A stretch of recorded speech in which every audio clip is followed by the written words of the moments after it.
Hello and welcome to OKLCS Diamond Capped Week 2. I missed something. OKLCS Spring Split of 2018 Diamond Capped Week number 2.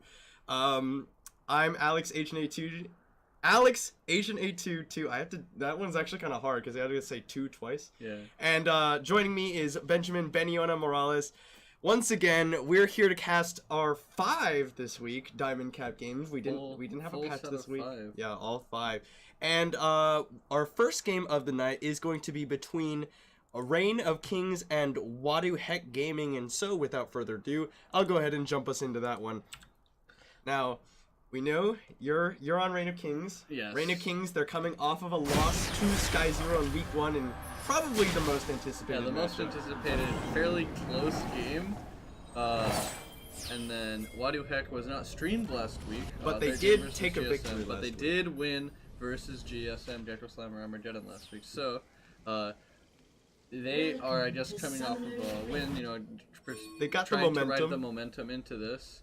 And so this will be an interesting game to watch on new mid laner for Reign of Kings. Here's King Leroy, not to be confused with old Leroy, or Rain Leopard. Yeah. Completely different guy. No, now he's playing Talia. It's the same guy. Yeah.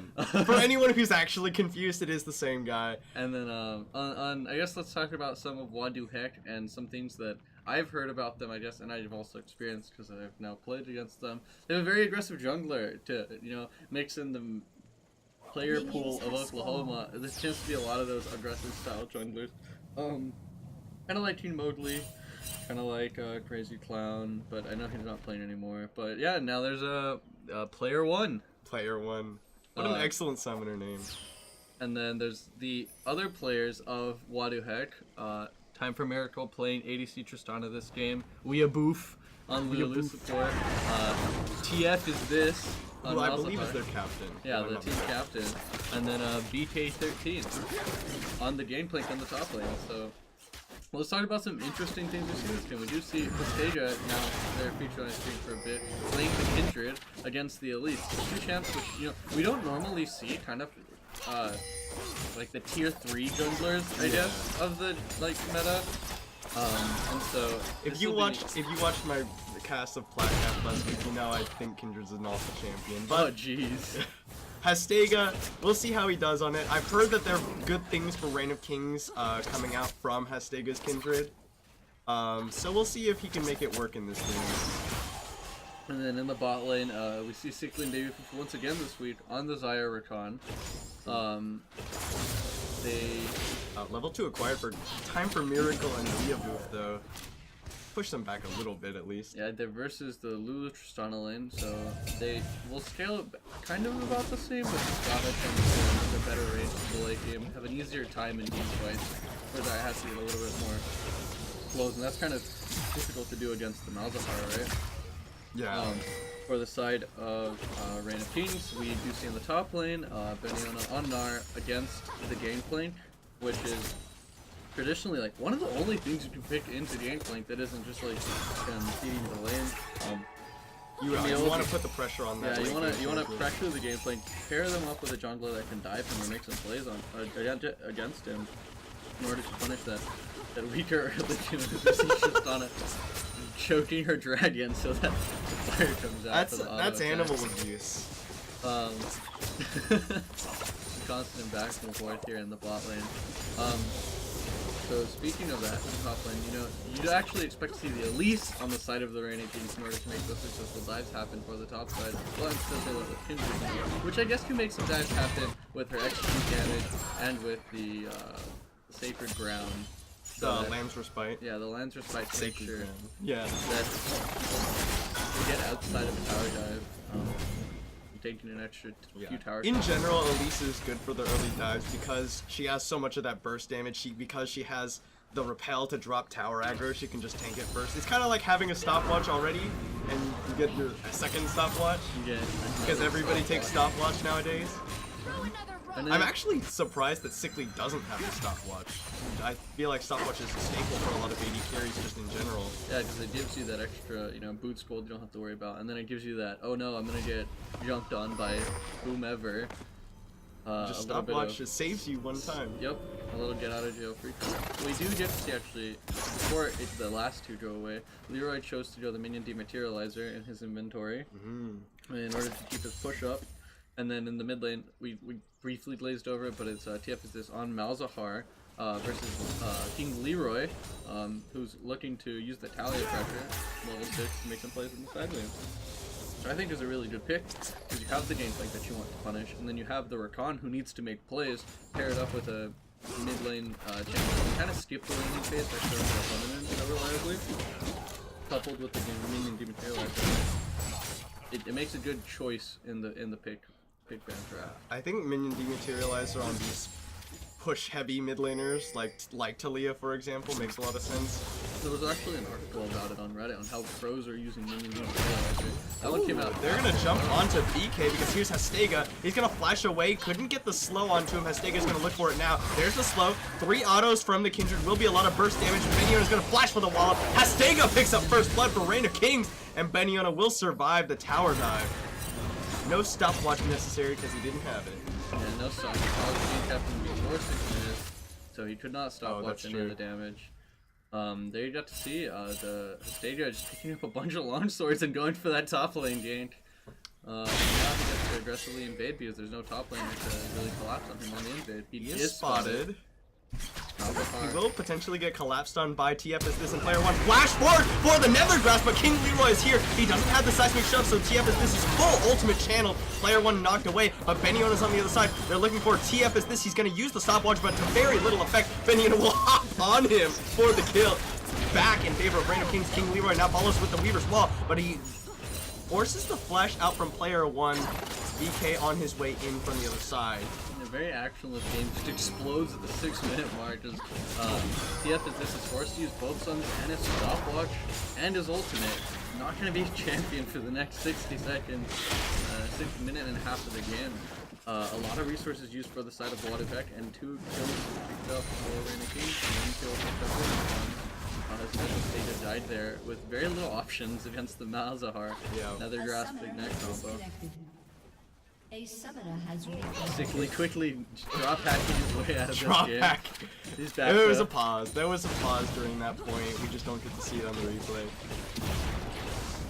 So in the bot lane, they have a pretty 18 CS lead, kind of keeping the gold from spilling over really too ugly. But on the top side, that CS lead is exactly negated as Knock himself matched. has an 18 CS lead. And then of course the first blood plus the extra kill for Reign of Kings is what makes up for that 800 gold lead. Oh, that's a good gnaw onto BK. He's gonna cleanse it away immediately, but that's half of his health burned, and now a 2-level lead for Beniona. He has gone mini. Might look for some of that damage onto BK with the boomerangs. That does a lot of damage. That's summon Airy. Yeah, summon area, and then it's like the first target, and then it also procs Scorch, and so it gets really ugly. Goodness.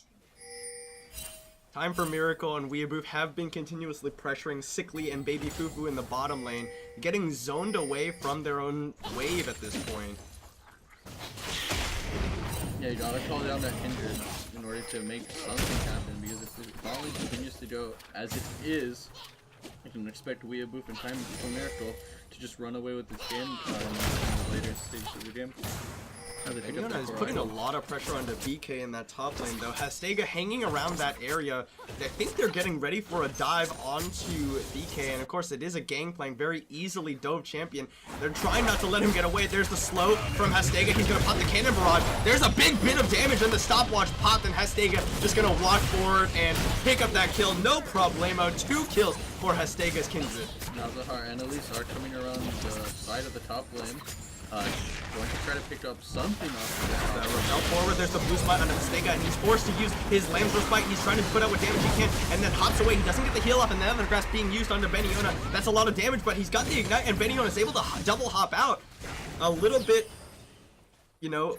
ambitious, I would say. Oh, and King Leroy comes over with the Lamb's, or the Weaver's Wall onto player 1 into his own jungle. The blast cone from behind. No Weaver's Wall. Oh, that wasn't even the Weaver's Wall. It was just the blast cone that popped him over. He found the Elise and just pops him with the you got to see volley. those Malzahar nerfs right there, where the Q did less damage, the ult did considerably less damage, and he has to land more than just pressing E and R in order to kill someone there. And so Benny unable to just hop away with his life intact. Yeah, I'm gonna ask you, do you have nullifying orb Yeah, this game? yeah. I was gonna say, because I thought I saw that pop. Yeah. It definitely helps. If the enemy team has like any magic damage at all, like you're thinking about what are the options? Mana Flow Bend, that's completely useless for Nar. Ultimate Hat, it's already on such a low cooldown that you don't really need Plus, it. it's not always It's accessible not always anyway, accessible, so yeah. And so you might as well take the magic nullifying. damage.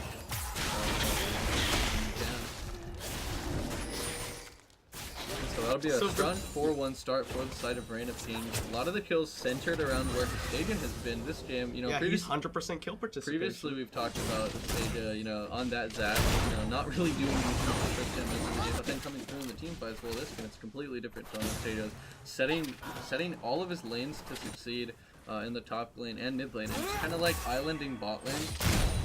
The CS lane has not grown since we last checked on it. So that's a good thing, yeah. But they're not really recovering it anytime soon, I guess. Maybe 3, because they got closer by 2 than the Kings did, so that's pretty good. If the CS lead doesn't grow, you know, but the CS lead in the top lane, however, that one's boomed. That one has ballooned to a whopping 33 at this point. Yeah, that's a kill and a half, basically, for the side of Reign of Kings' extra gold. And so, a total of 2,000 gold CS lead, or 2,000 gold lead for the side of Reign of Kings. Most of it on Beniona and Stadia. For those of you aspiring rework Kindred players, this is I'm anticipating that Hastega, he goes for the Warrior enchant. It makes a lot more sense than the Blood Razor enchant now after Kindred was changed. She benefits a lot more from having that raw AD as opposed to the attack speed, as well as benefiting from building crit, so I anticipate probably a Zeal item coming out soon for Hastega's Kindred. Yeah, I'm gonna be honest, I don't really know much about Kindred builds ever since the rework, but I see he played so good. Yeah. So, her E, the, what is it? The one where she throws gold. Yeah. It's Mounting Dread. Conjure picked up for Water Tech. It now, the execute damage doesn't get any higher, but the threshold by which it increases is increased by building crit chance. So it actually incentivizes you to build crit, as well as our higher AD ratios make her synergize very well with an Infinity Edge, for example. Yeah. It does mean that you have less utility in your kit as compared to, you know, old Kindred, where you would normally build a Black Cleaver, and we might still see Hastega build a Black Cleaver. It's still an okay item, but I think Kindred benefits from... the Kindred W does magic damage now. So you don't get that little dot to proc your Black Cleaver so often. Yeah. Which is why I think like going for a crit build. Oh, Leroy dodges away from the silence. He's gonna use that, but the Nethergrass is gonna find and Cocoon a little early, but it's not necessary because they have the burst damage. The Gangplank ult for good measure, and Wadu Heck pick up Leroy. Yeah, Malzahar roll into Cocoon, high damage from Elise, really difficult to escape from. We do see Leroy does have cleanse, but as Riot Support so kindly reminded us, that does not work against Malzahar. I said that in the Gold Cap stream earlier today. I was like, don't try and take cleanse against Malzahar, it won't work. It won't work. And so he took cleanse most likely for the silence and for the Cocoon to get out of those situations. But if they lead with the Malzahar ult and try to overlap it like they did, it's very little that you can cleanse. And as long as they just get that damage in during the channel, there's not much you can do other than not get caught outside of your direct underside of your tower. This is a really rough spot for Wadu Heck, though. If you look at it, they're staring down a 2-level lead Black Cleaver finish Gnar compared to level 8 Gangplank without even his Trinity Force finished. Yeah, and as we said, that bottom side 13 CS, that has not changed. Yeah, it's Wadahuck's been unable to snowball their bot lane, mostly because like they don't have that much as far as playmaking, other than send Malzahar and Elise down there to really, you know, catalyze any change down there, and they've been unable to do so. Now both recalls Infinity Edge for Tristana, Essence Reaver for the side of Xayah, and there we get to see a little bit of the extra gold being put in her inventory with those free boots. That'll coordinate itself. 13 CS is an extra dagger, and then the free boots itself is another extra dagger that Sickly does not have in his inventory. Just he has to buy his own boots, and he doesn't have that 13 extra CS for the dagger itself. So this is something we didn't touch on, and I'm curious to know your thoughts on it.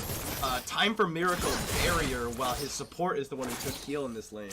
Oh yeah, that's really similar to what was happening during the Arden meta, where it's like just throw your Arden on. Oh, that's interesting. Player 1 just walks right into King Leroy, and Hastega is gonna get popped. The stopwatch comes out. TF is this is gonna use the Nether Grasp, and Player 1's gonna flash out. Will it mean Hastega is gonna go down? He gets popped the Lance Respite. TF is this. He has the damage.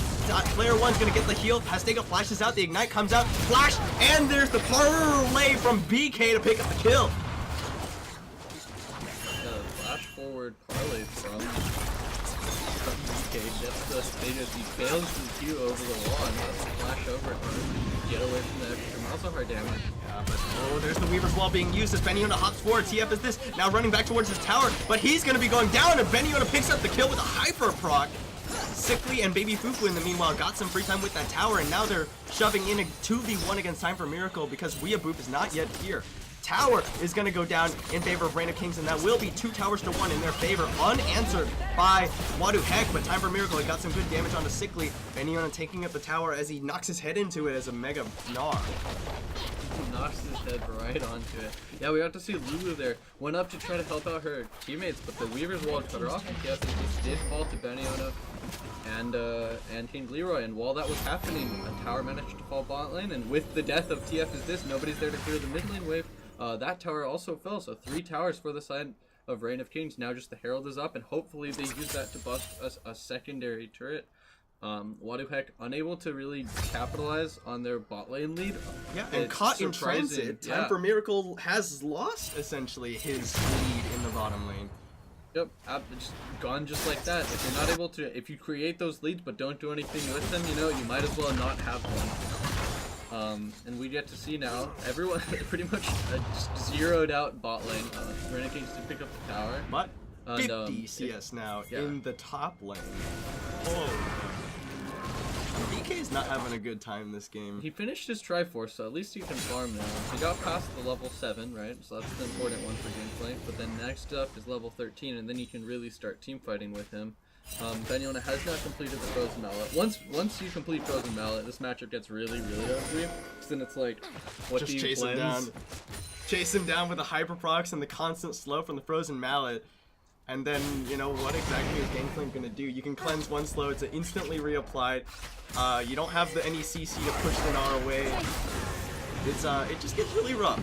And so instead of going for a lane swap, they just decide to use the Gnar, the very strong 2-0 and 2 Gnar to take down the Rift Herald. Kind of Reign of Kings saying that they like the way that the lanes are going right now, where Battles is warming up, and they like keeping this just on the Lulu and not. However, we do see trying to secure that Rift Herald is gonna go down in their favor. Hastega will pick it up, and Time for Miracle thinks better of trying to go for the Tristana flank. Yeah, the highly controversial Tristana engage flank.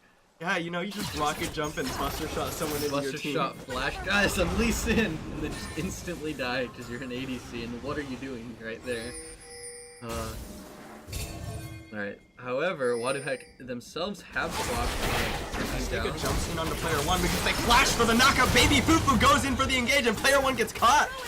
I've never seen a Rakan get slowed like that during the goodness. It looks really goofy to have that like fire animation go so fast, but then he's really just running at 1 mile per hour. Now King Leroy walks in by himself, gets Nether Grabs immediately, but a good knockup from Baby Fufu, but he might have just traded his life for his mid laner. There's the seismic shove onto Weeaboo. Summoner heal comes out and is for him. The Whimsy comes out, and Leroy will survive with a stopwatch. Time for Miracle jumps on, and the Lancer Spike comes out to keep King Leroy alive, and Time for Miracle stopwatches, but it will not delay his death for too long. Yeah, really good flash there for the side of Time for Miracle. Completely dodges out the Gnarl. Good attempt to kill King Leroy, but there was 2 ults, 2.5 ults dropped for him. I want to say half of an ult because Baby his life what he used to defend King Leroy. And Reign of Kings, they picked up the Cloud Drake, and they brought the Rift Herald mid. It doesn't look like they will be able to get too good a push, but that's a good blade call from Sickly. Roots 2 members, and he's on a killing spree now. And Beniola tanking tower as the Rift Herald falls. Yeah, really good punish there. For a lot of players will try to go for the eye after it's crashed on the tower, try to kill it faster. So realistically, like, if you overextend like that, you should get punished. So that was a really good find in order to punish the melee gangplank right in front of them, just casually killing the Herald. Yeah, and they know, you see Wadu Heck, they know exactly where Hastega is going to be. Hastega, he's trying to play the double mind game, just hang around, trying to catch them as they try to catch him. Going for the mark, but in the end, Reign of Kings will push them away and allow Hastega to pick up a Kind mark. of a team effort to get these Kindred marks. You know, in solo queue, you get to randomly die around their marks. It's like, guys help me. But Hastega makes it known that his team needs to go up there and basically spoon feed them for him. I'm actually interested in knowing how many he has right now. At most it's 4, right? Because or 6. He's at 6. How did he get a 6 stack on the shrug? I thought it was thresholded where you couldn't get it on those until after you've gotten a certain number. Maybe it was probably still there when it was he at picked 4, up. right? It was Yeah. at 4 and then he killed someone and then he just goes and picks it up. 4 to 5, Yeah, 6. that makes sense. That must be what happened. Alright, and then so from now on they'll be on epic monsters only, so... And whoever decides to mark on the side of Wadu Heck. Control ward dropped into the Baron pit. So you were right, it does look like he went ahead and went with that Black Cleaver build for the Kindred into reveal item. It looks like to be a Static Shiver or Phantom Dancer, maybe it's a Rapid Fire. It Honestly, could be any of them, just based on the build. It really, yeah. I really have no idea at this point. I anticipate probably the... Actually, I have no idea. I don't know, they all sound pretty good. Rapid Fire and Phantom sound especially spicy. The Static Shiv is what a lot of Kindred players were thinking would be the standard build because it offers you the most burst. Yeah, the most upfront damage, so you get to execute target faster. But the Phantom Dancer, of course, is the superior dueling item. The Rapid Fire Cannon offers you that extra bit of safety with the increased range. It does increase your ability to siege as well, because you can just sort of walk up and hit the tower from a longer range and then just slowly whittle it down that way. Yeah. It's a long process, but it gets the job done. So, depending on the bot lane, 2-0-4 does have the personality. It gets really tough for the gameplay. He doesn't have completed boots, high by 4 mercs, so if he does get in a long, run-down situation, he most likely just dies because he has no defensive stats to really tussle with Benyon. Oh, Hastega walked in time for Miracle, but they will look for the cocoon onto the bottom lane, and Hastega cuts over the wall. There goes, Baby Boo Boo misses a little bit there, but he's stuck in the wall, and he's gonna get focused down by Wadu Heck. A Wild Growth used for time for Miracle. Leroy going very low, but the Blade Collar on Sickly will pick up Weeaboo. That's the second time Leroy found out. Oh, flash forward from player 1, picks up the double kill onto King Leroy. Meanwhile, Beniona is getting onto the tower. He's trying to be stopped by BK, but BK is really just sort of getting doped by Beniona. He takes a lot of tower damage, but there's a hyper proc. Beniona looking for a couple more auto attacks that hops over. Will he be able to survive? Yes, he will. Player 1 looking to try and close that kill out. But Beniona is long gone, and here comes the rest of Reign of Kings! They hop onto him, and player 1 goes down Sickly with 5 kills now to his name. The dab comes out from Beniona. He's the dab emote. Really unfortunate for BK in this game. Not a whole lot he can do here, and he really shouldn't be the one they delegate to deal with Beniona, because clearly he can't deal with it. Should just send the Malzahar over, because Malzahar is flashless this game. Or not flashless, teleportless. Yeah. So, there's just really no good solution with how ahead Beniona is over 3-0 and 5 on that Gnar. We're talking about players with 100% kill participation. Player 1 still going strong with 100% kill participation for his team. He's basically been the sole guy looking to make plays on the team. Yeah, and that goes to that aggressive jungler you were talking about. So good opportunistic looks, but on the other end of the stick, besides the game plank that's kind of just in dying in ways that he can't prevent, you have the second most deaths coming from player 1. He's been like these high risk, high reward plays where he does end up getting caught, kind of like we said earlier, against the Kindred. That's not what you want to have happen, because every time that you die and she has you marked, it's a little bit more that Kindred gets. a little bit more. Rapid Traded fire kills. cannon. Ah, that's what he ended up going Alright, with. so the safer option. The long range one. I anticipate that probably the Infinity Edge should probably be the next pickup for Hastega's Kindred. Gives you more crit, gives you more damage. So we've seen in pro play, a lot of Nars are taking Phantom Dancer in this matchup in order to like push it harder. Yeah. But Banyona does opt for some of those tank stats. I guess. Stone plate, probably? Yeah, that looks like a split play. Knows that he's gonna be team fighting eventually, you know. All's well that split pushes well, but at the end of the day, Gangplank does clear waves. He's gonna have to find a team fight where his team doesn't have a tank, and he's the closest thing to a front line that they have. Okay, maybe I'm mistaken about the threshold on numbers for Kindred because the Krugs did get marked again. Oh. I don't know. I don't know them. I don't play Kindred. She's like a dead champion. Yeah. I mean, I think Kindred's not in a great place. Yeah. But, you know. We do see they push forward again, trying to make sure that they have ward coverage for the Baron, so if there's any fight that King Leroy or Banyona is able to find with either the teleport or the Weaver's Wall, they're able to push it to their advantage. Oh, and BK is probably dead again here. Banyona just slowing him down, the Hyper Proc's gonna come out, gonna hop onto him. Doesn't even need to use the Gnar. Yeah. It's the crunch, and Reign of Kings start up the Baron. They're gonna get the teleport from Banyona just for good measure. Redemption gonna come across, but it isn't gonna matter. TF is just looking for a miracle steal, as actually it's Sickly who secures the Baron. Sickly a really good smite there on the Baron to make sure that they go. A noble effort from Wadu Heck, but it's still only 4 towers to 0, but it is a 9.9k gold lead in their favor. Really, they grabbed that gold lead early, and they have not stopped. It is still a 50 CS lead, I guess. So they've got that going for them in the top lane. But most of those kills, and most of that gold lead is coming from that tower, and that just deficit that Wadu Heck has been just growing upon. Stone plate now completed for Banyona. He picked up a stopwatch. Oh. One of the components. So maybe a GA, I guess? Yeah, must be the Guardian Angel. GA next. So you don't, maybe if you don't the get the chance stopwatch builds to into use both the stone it does, plate. yeah. If you don't But get he to has use the it on the stone first plate time, then maybe you can just hold on to it for the next time. Oh, that's a good seismic shove on the time for Miracle. Doesn't get too much damage, but it will force him to flash away. He flashes forward with the threaded volley, but he flashed into 3 members of Wadu Heck. The shield and the Wild Growth. Wild Growth is enough to keep Time for Miracle alive there, and the flash and the barrier, all things used to save Time for Miracle. All traded for Leroy's flash, so you know. And his life, gets a hashtag worth in the chat. So you know, maybe it's not worth it because you lost the gold, but as long as you say it first. Oh, player 1 getting jumped on by Hastega, but Weeaboo is here, but the rest of here comes Reign of Kings, and player 1 just gets burned! Lamps Respite used for whatever reason. I guess he was anticipating a lot more burst coming out of the Elise, but just rolled over and died.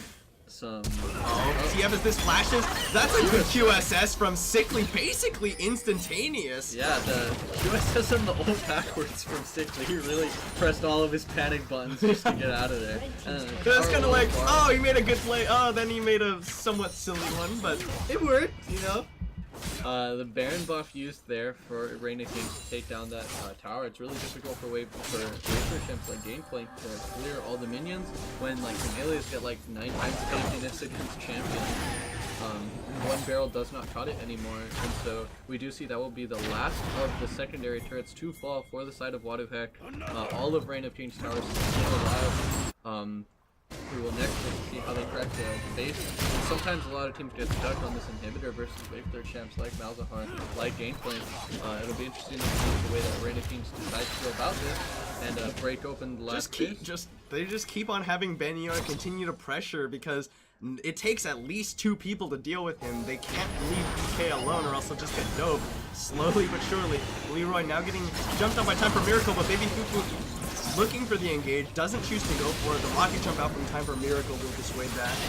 Banyona is on that bottom tower right now. BK ran up, it looked like they were going to fight, and so that is 1/3 of the tower that's already gone. BK gets walloped, he gets Gnar, but then Cleanse comes out from BK just to make sure that he can get out. eats his oranges, removes the Scorpion, removes the stun, all in one swift bite of an orange. For whatever reason, Citrus is the cure-all for everything. Yeah, dude, maybe all CC are just Scurvy. Yeah, Every it's just format varying degrees of scurvy. When you're stunned, that's like really bad scurvy. Really bad. When you're, yeah, exactly. When you're knocked up, it's Scurvy that can get removed if you have a dash. Because you can QS as much as Oh, here we go. Beniona now getting jumped on by Time for Miracle. He just went Mega, so he's a lot less safe, and he has to get jumped on here. Cannon Barrage used. Beniona gonna use the stopwatch, just delaying his death because the rest of Brand New Kings are on the top side. Teleport coming in from King Leroy just to keep the minion alive. And they will secure the tower in one more auto. Yes, it will. Now they are very careful. The feathers, or the blade collar comes out. They use the feathers from the Dr. Cocoon. Baby Fufu goes in, but dodged by the repel. Will charm up TF as but that's all. Nice blade collar once again. Will catch two members of Wadu Heck, and they're not able to close anything other than the kill on Beniona. Yeah, so Beniona dying for his team to get another tower on the opposite side of the map. That one also gets a worth. And then the next objective, Dragon is coming in 25 seconds. That's presumably another. It can't be. It can't be Cloud. Dragon. It So can't it's be not Cloud. a Cloud Dragon. We can't tell what it is at the moment, but we will know in 15 seconds from now. We can cheat. Be We can like, cheat. it's an ocean. It's an ocean. Okay. All right. So who cares? Who cares? Who cares? Oceans before 10 minutes. It's Fog Champ. Oceans after 10 minutes. That gets a who cares? Resident Sleeper. Resident Sleeper. Oh, we do see he does pick up a dagger, Beniona, after completing the GA. Presumably maybe that's the late picking it up. Not a lot of but I guess he doesn't really need to get that much more tanky because he does have the gargoyles, which goes a long way in making you tanky in these team fights. Especially when you already have other health items. Because it gets that magnified resist, as well as you can multiply your health by 2. When you hit Mega, you already get a bunch of bonus health that we're going to be seeing, what, a 3-4k Just health like anyway. hop onto somebody and just like never die. Yeah. Or hop onto a whole team with Mega now. Brand New Kings, they're looking to close out this game. It's 8 towers to 0. Good Cocoon lands on King Leroy, and that's the Cannon Barrage invested for that. Teleport coming in from Beniona in the backside. Yes, he was pushing that top lane. He'll actually go and get suppressed immediately. Nethergas comes out. Wild Growth, that's a good Gnar. And Baby Fufu gets a really good quickness. They kill off Time for Miracle, the first kill of the fight. And Beniona lives through it all. They get the knockup onto BK, and BK will likely be going down. Beniona will not even die for it. Gets the shield. He had the Guardian Angel for good measure, but not even necessary. No fear in the eyes of Beniona as he just jumped in 1v4 and just tanked all that damage for so long. The Gargoyle was going a long way in making him tanky to drop that. And then the Oh, and TF as this gets hot by the seismic shove. Sickly goes godlike as Reign of Kings secure 2 inhibs. Yeah, 2 inhibitors. I'm not really sure if there's any options for this side of Wadu Heck. They just kind of bleed out from this point. We might see it, however. We did see in LCS that Echo Fox was able to stall out triple with the game. So let's see if Wadu Heck is What, that tenacious. Yeah. The Mega Gnar for Beniona doesn't have the Gnar available. The problem though is that on that side, Echo Fox did have a Zac. They had the ability to force engages when they wanted to. There is no such option for Wadu Heck as they lose their 3rd inhibitor and Reign of Kings backs away, heading towards the Baron, and yet another mark for Hastega.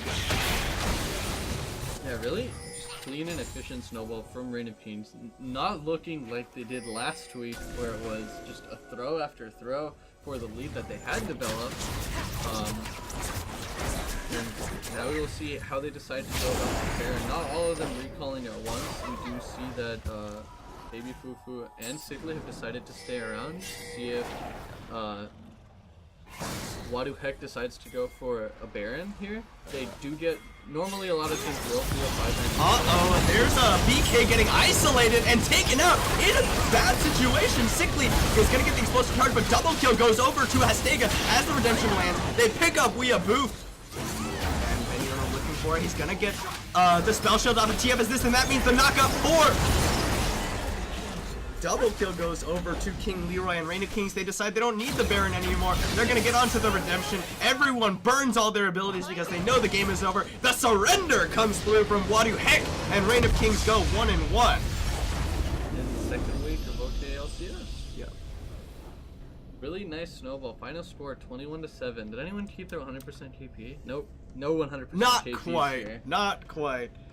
And this, I mean, you know, I think Kindred pretty mediocre champion as it stands right now, but Hastega, he put down a lot of pressure in the early game. He did a lot better than we saw from him last week. Yeah, and so Wadihek beat GSM last week, and they looked pretty convincingly stomped in this game.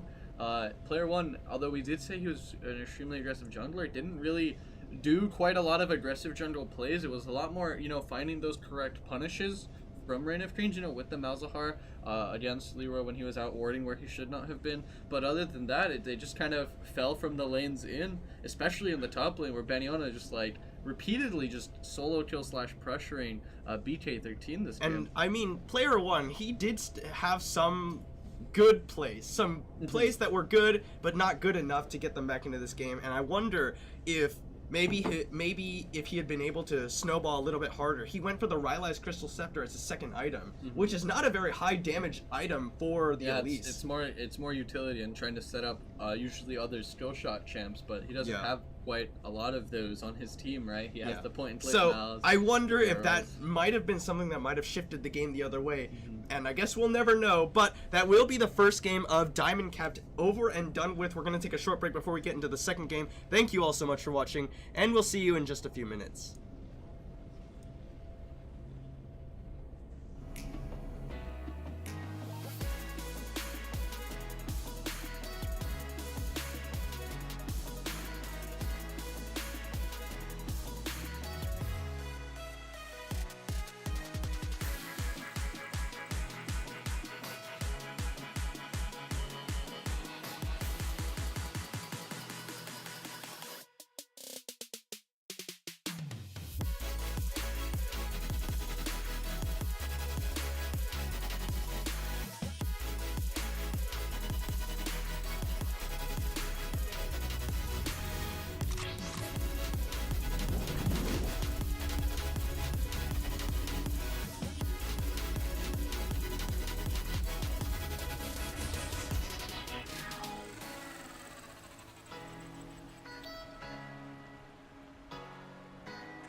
Internet, hello and welcome back to OKLCS Spring 2018 Diamond Cap Week 2. I've gotten a lot better at that, by the way, in case you didn't notice. We just saw Reign of Kings take a victory over Wadu Heck to get their first victory in this split of OKLCS. And we're going to pop into game number 2, which is between GSM and OGR. Both of these teams coming off of a loss in week number 1. And hoping to turn it around in their favor. So, without further ado, getting into the game. Yeah, GSM having the loss against Wadu last week, which, as we just saw last game, just lost to Reign of Kings. And then Oklahoma Gold Rush, having played United as one, I believe, last week. No, OGR played against Apache last week. Apache, my bad. Yeah, I played against Apache, who they lost to. And so now we'll get to see, I guess, you know, of the bottom 50th percentile of the teams right now, which one deserves to be in the bottom quartile and which one's to be in the upper bottom quartile. It doesn't always work out that way, just because of how round robin works, but I understand what you're saying. Air Panda, standing guard. If she gets jumped on, she can quickly level up E and not die. But it's luckily for them, it's only Twisted Fate, right? For the Invade CC. KS Thresh on the Alistar would have to like flash pull or something. Decided not to go for it. Jerain just, you know, Misfortune. What do you think of Misfortune right now? We got to see a lot of Misfortune with the initial rune rework because Comet was very overtuned and would just spam Make It Rain and use that in lane. Looks like that's what he's going to do this game.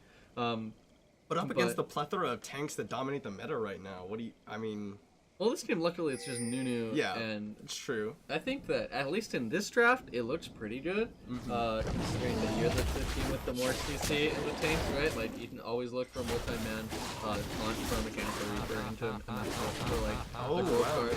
Or just flash pull or something from KS Thresh to Wombo with. So, like, at least in this draft, it looks pretty decent. Okay. It's not something that I've seen a lot. Usually, you tend to see the Dias, the Tristanas, the Kog'Maws, the occasional Twitch, right?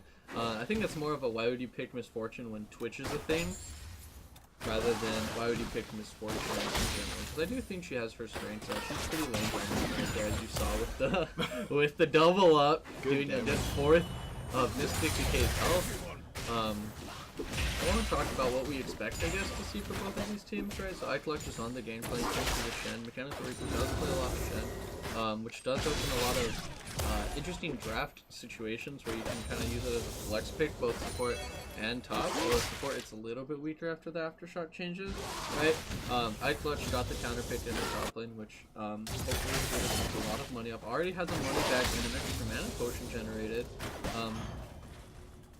Or it kind of puts the game on a clock as far as scaling is concerned, and then you see Shack Daddy on the Nunu, which does complement the Azir and the Kog'Maw, and the intention to make sure that if any of those get picked. Good gank coming in from Moose on the Loose is going to force his flash. Yeah, good cleanse there from iClutch to get rid of the taunt that can flash out of there, and that will be his flash. Moose on the Loose able to find a good opportunistic gank. We do get to see that Moose on the Loose starting with the Hunter's Talisman. That gives him the option to play his Raptors, but it makes his first 3 times a little bit slower. And now we get to see Shack Daddy crossing into the river. He's definitely looking for his own game. He gets dangerously close to Ignopius up here. Ooh, cycles through the first lift guard Ignopius, and I guess it's a spellbook Twisted Fate because he doesn't have Barrier and he doesn't have Comment. We'll get to see later on what his rune is. And then there we go, another double up as it hits. You basically didn't kill a minion though, so not quite as much damage as. Not quite half his health, only about a 4th. Double up does crit if it hits that minion. Oh, that landed.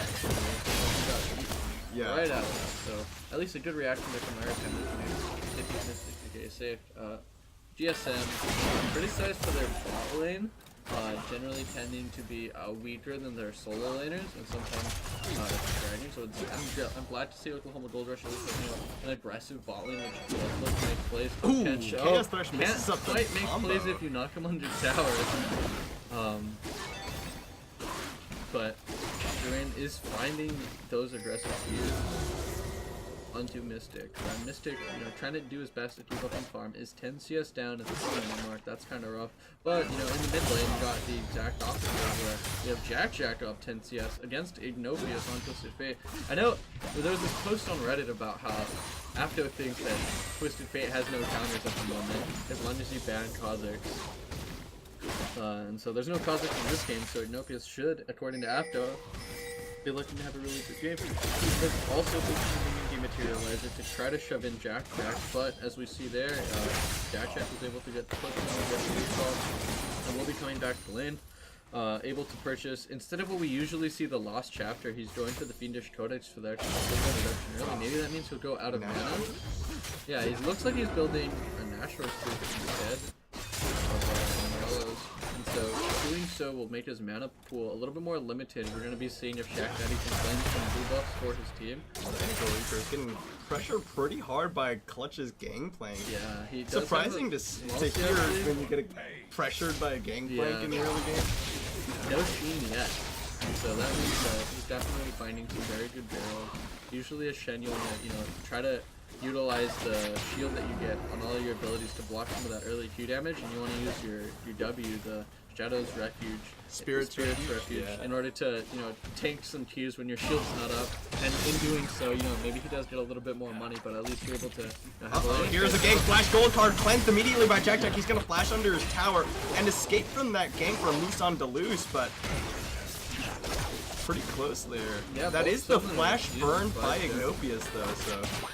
Does not use the Shurima slide to get away, you know, he decides instead the flash, because it does get cancelled. Yeah, it gets cancelled if you collide to an enemy champion. So it was a good timing for Musa to use the charge there. Only 12 CS down in the bot lane, so this is a pretty common pattern that we're seeing. You know, they get 10 CS, but they're not doing anything past that. It's just that initial CS down. Something we haven't mentioned yet, though it's fairly obvious to everyone watching, is that Nunu Azir is in this game for GSM. And ever since the Nunu rework, everyone has lauded that combo as being incredibly powerful together. Yeah, as well as the Kog'Maw, where he does get a little bit of AP from that Guinsoo's Rage Blade. When it's fully stacked, I believe it's 72 AP, so not quite the breakpoint 300 that mages try to get to, but it is noticeable if he gets. Yeah, plus the attack speed is going to be very powerful. Eric kind of going to get stunned up by Chaos Thresh here, but it will just mean a little bit extra damage from Jiren. And she does end up popping the dart skin. The thick skin, so none of her dark health turns into HP, purely relying on her health potions. Tahm Kench is one of those strange champions. Like, he's got the thick skin is a really interesting mechanic because you're like, do I anticipate taking more damage, or would it be better to just regen it? Just get 20% of the.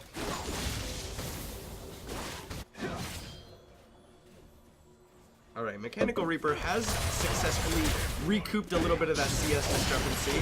Gonna jump onto Clutch now, but his taunt instantly cleansed out by the removed Scurvy. And then a code for does Klepto proc with Shendo? It does not, but the auto doesn't land. Yeah. So that's a nice little thing that you can do every 20 seconds that it's up. We do see the call for iClutch basically trying to make bank in the top lane, so even though they have been making bank, top lane he does have a small CS lead that he has to make up for, as well as doesn't really see like he's generating more money than the Shen at this time. Maybe once he finishes his gold he will be, but the gold is quite even for both teams, which I would say favors GSM, just because they have so much scaling on their side. You know, the MF will fall off if Oklahoma Gold Rush isn't able to make some plays with the Shen. Plus you're staring down the face of Azir, Gangplank, and Kog'Maw, who are all really three very strong scaling champions. So it'll be interesting to see where they decide to make the plays and who they decide to make the plays through. They have not come back in time to punish Jack's cleanse. It will be coming out in the next 10 seconds, and so the game that Moose was able to find won't really have had a real impact. Yeah, it'll be a successful. Yeah, it's like what you were talking about. You can get the leads, but if you don't do anything with it, it really doesn't matter. It's the same way with ganks. If you get the flash, it's like, oh, great job. Now do something with it. Yeah. You know, gank him again, or have your... Oh, Jack is gonna go on to Ignopius. There's the Stand United being used. Yeah, the flash from Ignopius and Stand United. Seems that like just a little gives bit of bunch extra miscommunication. power pressure. Or... Stand United is not something you can cancel, unfortunately. Musan Blue snuck his way into that brush, but not really, because there's a ward in the... Oh, but they're looking for the dive anyway. There's the bullet time being used. Eric Panda instantly eats Mystic DK, gets spit out. He's gonna flash away. KS Threshold flash for the auto, for the stun, gets the ignite and the heal out from Mystic DK. Jack meanwhile has to use the Emperor's Divide, pushes Ignopius back towards his jungler though. Oh, the headbutt comes out from Mystic DK, but he will not be able to go down, and KS Thresh is gonna go down. First blood goes over to Mystic DK. Meanwhile, they find Jack in the jungle, and OGR will get one back. Yeah, two different fights happening at the same time, but First Blood does Got go kind to of the side blended of together a GSM. little bit. 400 gold lead for GSM at the moment. We will see that Gameplay teleported down. That'll be a missed minion wave for iClutch in the top lane. Oh, gold card on the Shaq Daddy. Musan Blue comes in with the Arctic Assault. Shaq Daddy flashes over towards his tower, and he will be able to survive that. Is he healing? Does he have Fleet Footwork on Nina? Is that what I just saw? It might be. I know when I thought of that, I was thinking, what would be the best keystone to take on this champion? It's between Guardian and Fleet Footwork. Oh, jeez. You can't really proc Aftershock. Yeah, You can't go Grasp of the Undying because you're in the jungle the whole game. Guardian isn't too bad, I guess. Guardian's not I too saw some bad. Spellbook news as well. Oh, that's true. Spellbook new. So this is getting played on Patrick.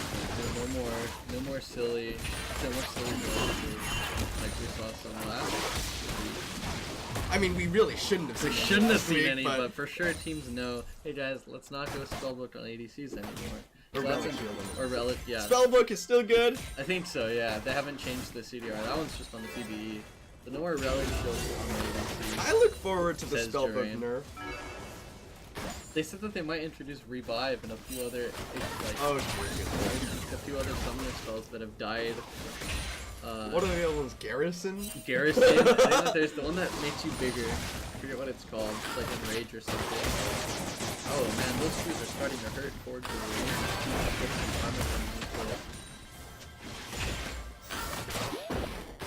So we still up there on the timer. KS, they're swinging for the knockup onto Airy Panda. It's gonna stun up Airy Panda. Here comes the Destiny, but Ignopius on the wrong side there. Glacial Prison used onto Airy Panda, and Airy Panda can't even use the Grey Health. Now they're looking for Mystic DK.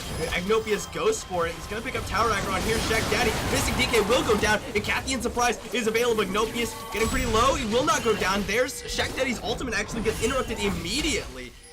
Yeah, very little damage coming out of that, and then Jack down, and the response to the roam from the Ignopius. Barrage used to clear out the mini wave, but all 5 members of OTR, and they're looking for Tower First Blood. It's in their eyes. They will secure it.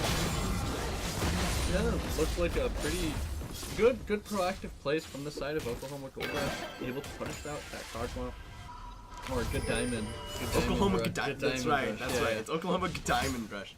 Good on them trying to punish the Mr. 2K on the Kog'Maw, trying to make those plays happen. Good utilization. You remember last week, it was actually Duran on Kog'Maw. Oh, Musan Deluxe gets Stand United onto him as he goes in. That's a good taunt! But that's all of the members of GSM here! They knock him away with Weaver's Wall, or Emperor's Divide rather. The Inferno Dragon actually goes over to Mystic DK in the midst of 2 junglers and a Nunu. Mechanical Reaper looking for Jack. He's gonna flash over the wall to follow, and the taunt will get him as Clutch picks up a tower in the top lane. Yeah, so tower for 4 of your teammates dying, but they got the Infernal. And that is double Infernal Dragon. I'd call that work. I guess so.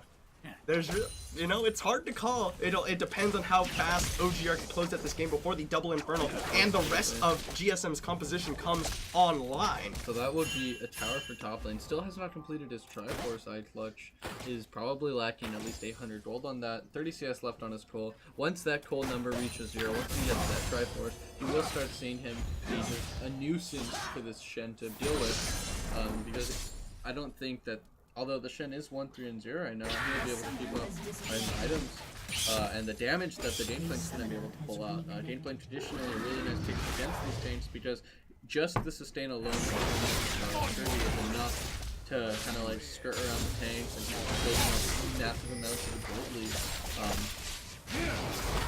Oh, Jiren coming around behind Jack Jack, and Jack Jack, I think he shifted the wrong direction that way. What are you doing, Jack Jack? He just jumps inside both of them and just decides to just roll over and die. Okay. Jack 1 3 0. Hopefully that was a misclick. That has to have been a misclick. Oh, barrel stolen there by the Reaper. On that Spirit's Refuge, and there you get to see half of his health being chunked out by the barrel. And by a little bit of the trade from iClutch. iClutch only 20 CS left before he becomes a real champion. Becomes a real, yeah. That's how I like to call Kindred before she gets the 4 stacks, but even after that point, it's still a really uphill battle for Kindred. But enough about the champion that's not even in this game. I just like harping on it, I'm sorry. It's fine. Core items completed for the side of GSM. The Guinsu's Rage Blade, the Nashor's Tooth, and the Triforce are all online. I'm interested in seeing what Jack Daddy decides to build on the Nunu. There's tons of weird, random supported tank items that are like really underused on other champs, but on Nunu are actually really good. To name a few, it's obviously the Knight's Vow, right? That one's pretty good. We expect to see that one probably around the bench. But then there's the Knight's Covenant or whatever it's The called. Knight's Vow. No, the Zeke's Harbinger. Zeke's Harbinger. Or Convergence. Something like that. It's Zeke's Convergence now. It's gone through so many name changes. Jiren takes a lot of damage, but puts out a lot onto Jack Chunk Jack. of health and then heals right back up with the relic and the moves coming from Alistair. Jack Jack has to be really careful that he doesn't get anywhere near. Let's look here on the side, but he's been chunked out. Can't really participate too much in the team fight. Moose on the loose, hanging around the backside. The cannon barrage here to clear out the moon wave. Now Chaos Thresh is going to be in a lot of danger, but Airy Panda is going to spit him out under the tower. He's going to go for the pulverize. Mystic DK is unloading onto the members of OGR. Jiren now in trouble. There's the Glacial Prison, but it's absorbed by Shaq Daddy's Nunu. Airy Panda needs to pop the Great Health. Stand United onto Jiren. And Moose on the loose goes back in. He's going to flash forward. Airy Panda uses the stopwatch. Missed Emperor's Divide from Jack Jack. Gantler misses up the combo into Airy Panda. Shaq Daddy will go down to the double up on the side, but Clutch is now wreaking havoc in the backside. Mystic DK unloading with the auto attacks onto OGR. Mechanical Reaper isolated from his team, uses the Void Ooze. Mechanical Reaper no escape, and he will be going down shortly. Clutch picks up the kill with the auto attack. It pops Ghost and he's still running away on a dab from Mystic DK. As GSM was able to take a team fight, kind of randomly picked for the side of Oklahoma Diamond Rush there. We saw the Glacial Prison go ahead and hit the tank, and we saw like a decent MF ult, but it really didn't end up doing much for the side of Oklahoma Diamond Rush. And there you got to see iClutch said, I'm done farming minions, time to start farming champions. And he picks up his first kill of the game, 1-0 on the game. Moose on the loose jumps onto Mystic DK again, but he's in the middle, he's with Clutch here. Now they're going to turn back around onto him. Moose on the loose going very low. Living Artillery will not find him. Yeah, kind of surprised to see iClutch stop hitting him there. I feel like they definitely would have found the kill on Moose and Deleuze if they just decided to focus him down there. But he gets to walk away with the fight. Oh. Wait a second. No blue buff for Jack. Shaq Daddy took the blue buff. I don't know Jack if that was Daddy said, intentional. I've been seeing those Emperor divides and I've been seeing that position in team fight. I'll take that blue buff, thank you, sir. That will mean that Jack Jack has a little bit more mana problems coming into future team fights, as he doesn't have any form of mana sustain item, and if he wants to have those triple sand soldiers out in order to be spamming and getting that attack speed, it's going to have a heavy tax on his mana bar. I don't think he's running Presence of Mind. That could be a solution to it, but that only works after you get a kill and essentially makes you a reset champion. So definitely important to watch Jack Jack's mana bar in these fights to make sure that he's able to, get this spell efficiently. We do see the block there coming out from Mechanical Reaper as he becomes a little bit more of a full push presence. Both top laners having picked up some pretty decent kills on the side lanes and on the team fights. Stronger than they should be, I guess, if they've been farming up to this point. That's an interesting little fight right there. The block nothing, but also just ignoring the barrel, walking up to it. I think he was trying to kill the barrel, but it's a mind game kind of. Yeah. Can't really ever tell whose auto is gonna land first half the time when people start taking it to like the last individual frame. Actually, I saw a clip of Tobias Fate and versus a Tryndamere, and it was like 4 barrels in a row that he was just denied, and he would still lose the 1v1.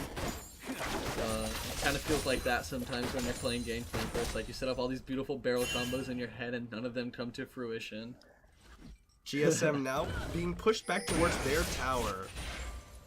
Yeah, Oklahoma Diamond Rush still kind of has tempo on the map because of the very strong misfortune and the global presence from Ignopius. Plus the lack of real engage on the side of GSM, whereas Oklahoma Diamond Rush, they have Alistair and Sejuani. Yeah, a lot of new comps drafted will find themselves in this hole where it's like, well, how do we start this? I know we're really good at during this, but how do we start this? And so if you do decide to also pick top 10, just used to push GSM away from the dragon as OGR pick it up. No fight started just yet. Clutch was looking for the flank with the Gangplank. Yeah, without tools to start fights, GSM just kind of has to decide to just perch up, basically, kind of. Oh, GSM, they're looking for that mid lane push, but they will invest the bullet time just to clear out the minion wave. Yeah, let me for the next minute. While that is on cooldown, we do see both Armor Knight completed before Rain, as he's kind of spiking about as strong as he's going to get, potentially picking up another butt shooter for the rest of the game. But other than that, you don't expect Vitality Champion to really have about as strong of an impact as he's going to have on the rest of the game. And from this point, Mr. TK is only going to start scaling stronger and stronger. Looking at the Hurricane. Who's fighting up with iClutch. Oh, it stuns him and hits the barrel. Says, good day, sir. I'll have that barrel. Nice. It's interesting to see the Shen group and TF split pushing, but that's, I guess, how they decided to do. I'd rather see the Sejuani, grouped, but Sejuani, happy to farm the bottom waves, a little bit of extra income. Sometimes it's hard to make ends meet out on the risk. Oh, Clutch is going to be found by Reaper here. He interrupted his recall. Moose is on his way, but it's going to be a very slow process to kill Clutch here. He's going to be able to run away with the move speed from the barrel. He still had the removed Scurvy. There's the Cannon Barrage being used, attempting to catch Ignopius. The Ghost used, but he's got this a little bit of a slow from that snowball. Now Jack jumps in, tries to catch Jiren, but Jiren walks away with the strut movement speed. Yeah, and farming with Gangplank Simulator in the bot lane as we continue to see GSM. They can't, once again, they don't really have engage tools. They kind of just have to perch themselves up on the objective and hope that Oklahoma Diamond Rush engages on them. And all the meanwhile, one of these engages is going to fail, and GSM is going to be able to turn the fight and kind of win from that perspective. If you don't lose, you win. I guess that's true. There's no ties in this. Unfortunately, we do still have that stigma where you want to play to win, not play not to lose. Not to lose. 2 wards being cleared for this 4K as Thresh, an extra 2 gold in his pockets. Zombie wards don't give full gold on kill. I think it's 5. Oh, Jack, he's gonna shifting sands over the side. KS Thresh was looking for him. Drops the tower, and KS Thresh loses a sizable amount of health there for that check. Oh, look at Diamond Rush. They've been you can tell they've been trying to force something for the past 10 minutes or so, but not able to find the most ideal setup, and therefore they can't really go for anything. Yeah, really good stone wall from GSM. They did lose that top tower, but after 20 minutes you don't really care too much about the top lane outer turrets, as that is where Baron is, and it dying just opens up more lane for your carry to farm. Actually, you kind of want that to go away, so you're just making finger on the top side more often. No money for Gangplank there, denied by the turret's refuge. Alright, so the tower will die. GSM, they lose their Shurima's Legacy Tower. Yeah. And then the next objective that's just kind of been sitting here on the map is the Baron, and as long as both teams keep, finding Nemo coming out of the bush and walking over and checking outside what's going on, neither team's going to be able to get the Baron. Really good coordination there from Jack and Shaq Daddy to go get some Baron vision.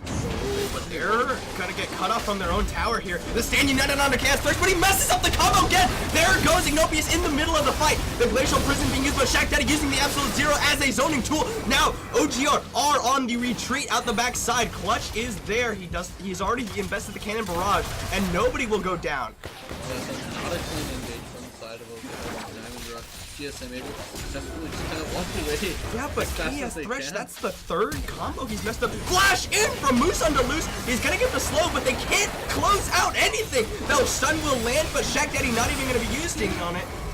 They're zoning away Clutch over the side. Jack unloading with a few auto attacks. And there's the gold card being used by Ignopius. Clutch does not have the remove Scurvy available, but they will slow him up. And Ignopius is going to be going down. Living Artillery from Mystic DK gets on a killing spree. Now Shaq Daddy moving forward aggressively. Jack gets into the fight. Mechanical Reaper going very low. Flash forward from Mystic DK. Double kill for the AD carry of GSM. Yeah, flash forward will secure him those kills, and we gotta ask, what do they decide to go for? Do they go for the Baron, or do they just knock down this mid lane tower? It looks like it will be the Baron. Yep. And so a chance for Moose on Loose to get a revenge smite in order to bring his team back. So that's what we're talking about. It's like we have this time here, we can't find these three engages. It's just going to be GSM being able to pile down the arcane, the Bio-Arcane barrage. Bio-Arcane. Yeah, the Baron is no close. Shaq Daddy secures it and gets eaten by Airy Panda so he can get out. KS Thresh so low. Moose on the loose. Going in, fighting on Jack. He gets the summoner heal. He survives. That's another double kill for Mystic DK. Yeah, Mr. Dick is 100% TP, you know? It's just been a game of stall until we can, you know, juggernaut our way through to victory. And this is exactly what GSM drafted for. This is exactly the type of fights that GSM wants. And I'm kind of disappointed to see it go this way, because it just means that Oklahoma Diamond Rush is failing to execute on their team comp, you know? They did get those mid-game plays that they wanted. They did lose those dragons, however, and this will be the third Infernal Dragon for GSM. Goodness. Third It's Infernal with so difficult Nunu. to try and steal. How much multiplicative power is that for the Azir if he goes Death Cap? Because that Death Cap has a multiplier, Infernal has a multiplier, Baron has some two flat stuff, multipliers. and Nunu has multipliers inside of his kit. So you're gonna get to see the Azir, you know, do some quick maths. Triple Infernal. Holy. Maybe pick up an Elder, and that's even more quick maths as far as multipliers are concerned. Probably breaking 900, I'd say, if he builds for it, if he wanted to. But for now, he is sticking to that more Magic Pen build in order to break through the system. Oh, they might have caught somebody here, but Airy Panda just comes and eats up Shaq Daddy, pulls him out to safety. You're kind of saying, that's not where you want to be, you gotta come with me.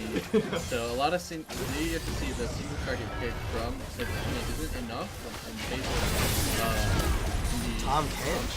Yeah. Very well played, Tom Kench, I'd say, from Airy Panda. Constantly there, making sure to stand just a little bit to the side so that she doesn't get CC'd quite at the same time as her teammates. And that's the thing, Oklahoma Diamond Rush, they had all the tools they needed to win this game.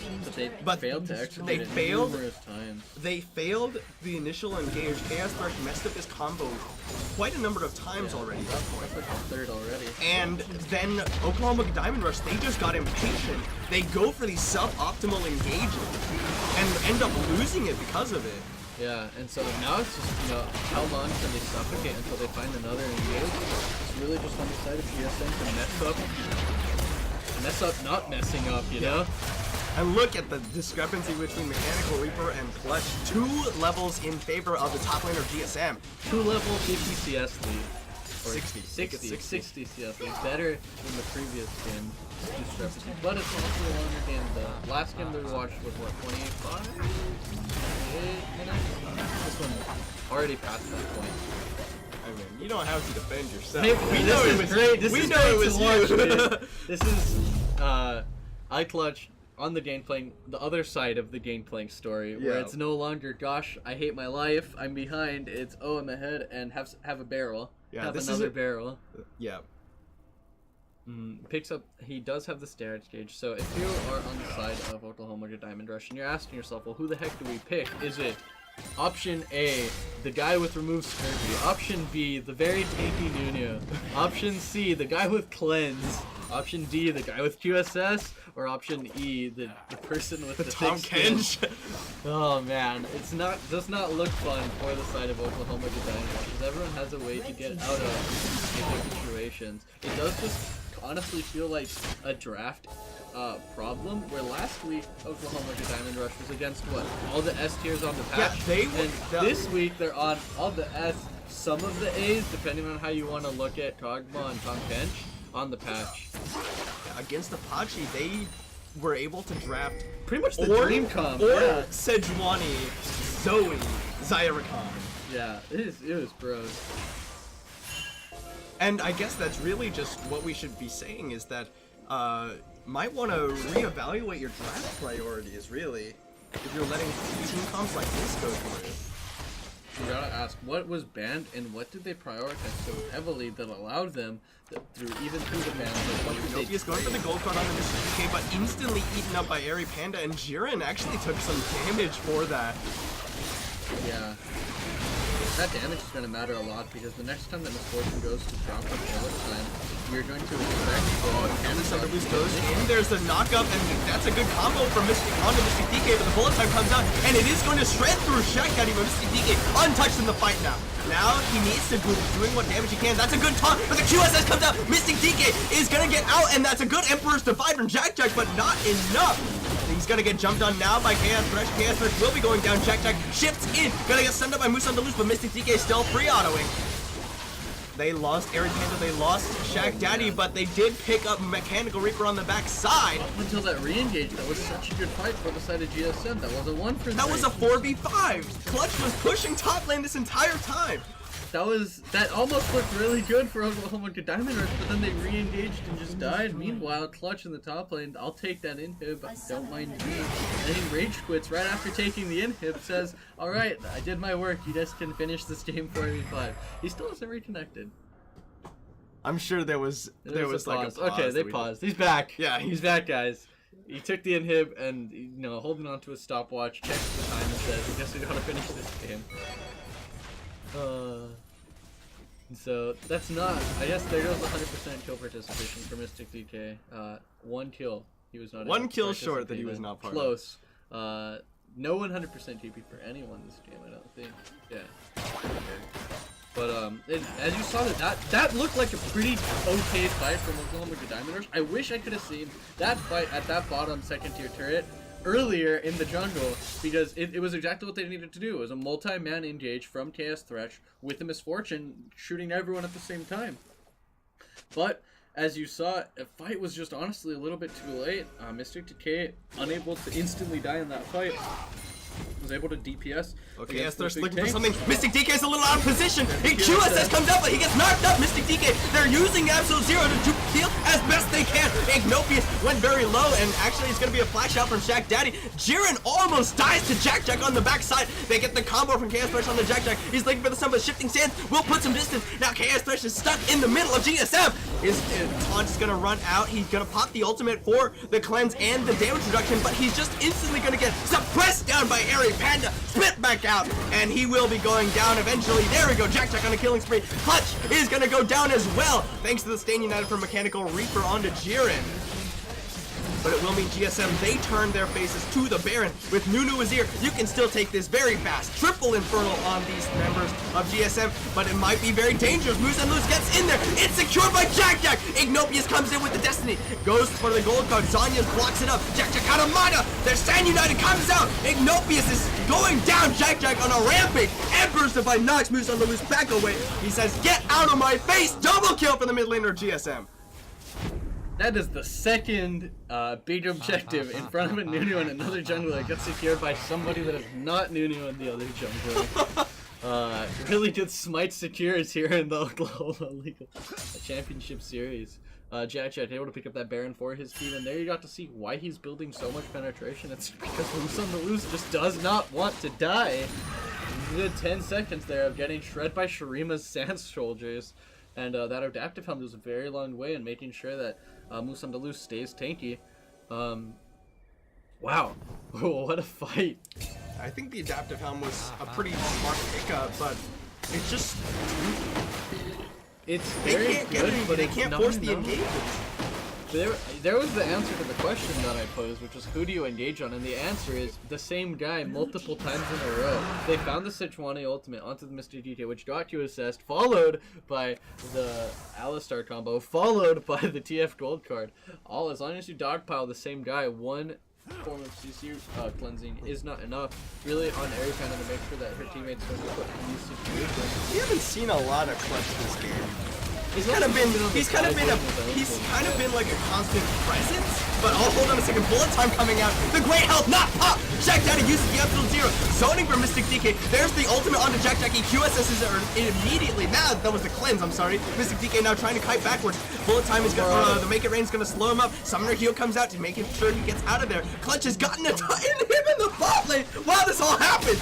Clutch cosplaying Tryndamere, able to just knock down those side inhibs. Good stuff there from Clutch. He does drop the ultimate there to help disengage his team. He has been a constant presence in this game, despite never showing up on the screen.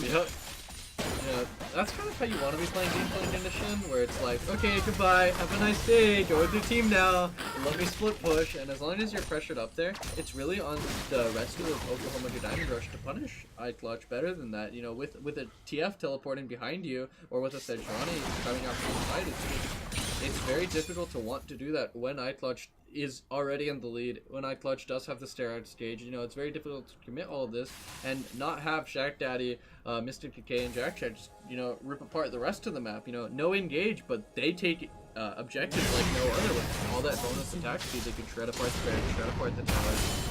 It's just kind of a balance that GSM has to do with the seesaw. Who needs to be pressuring that objective. But no more inhibitors to split push. Maybe iClutch will group now, and we will get to see legendary it doesn't look like it if you look at your mini map. Triple barrels up, top lane into respawn. Just kidding. There goes iClutch top lane. He's gonna go ahead and clear that up, and maybe group after. The cannon barrage is available. Ultimates all now available. Shurima's legacy popped down, and that's gonna be the signal for the siege for GSM.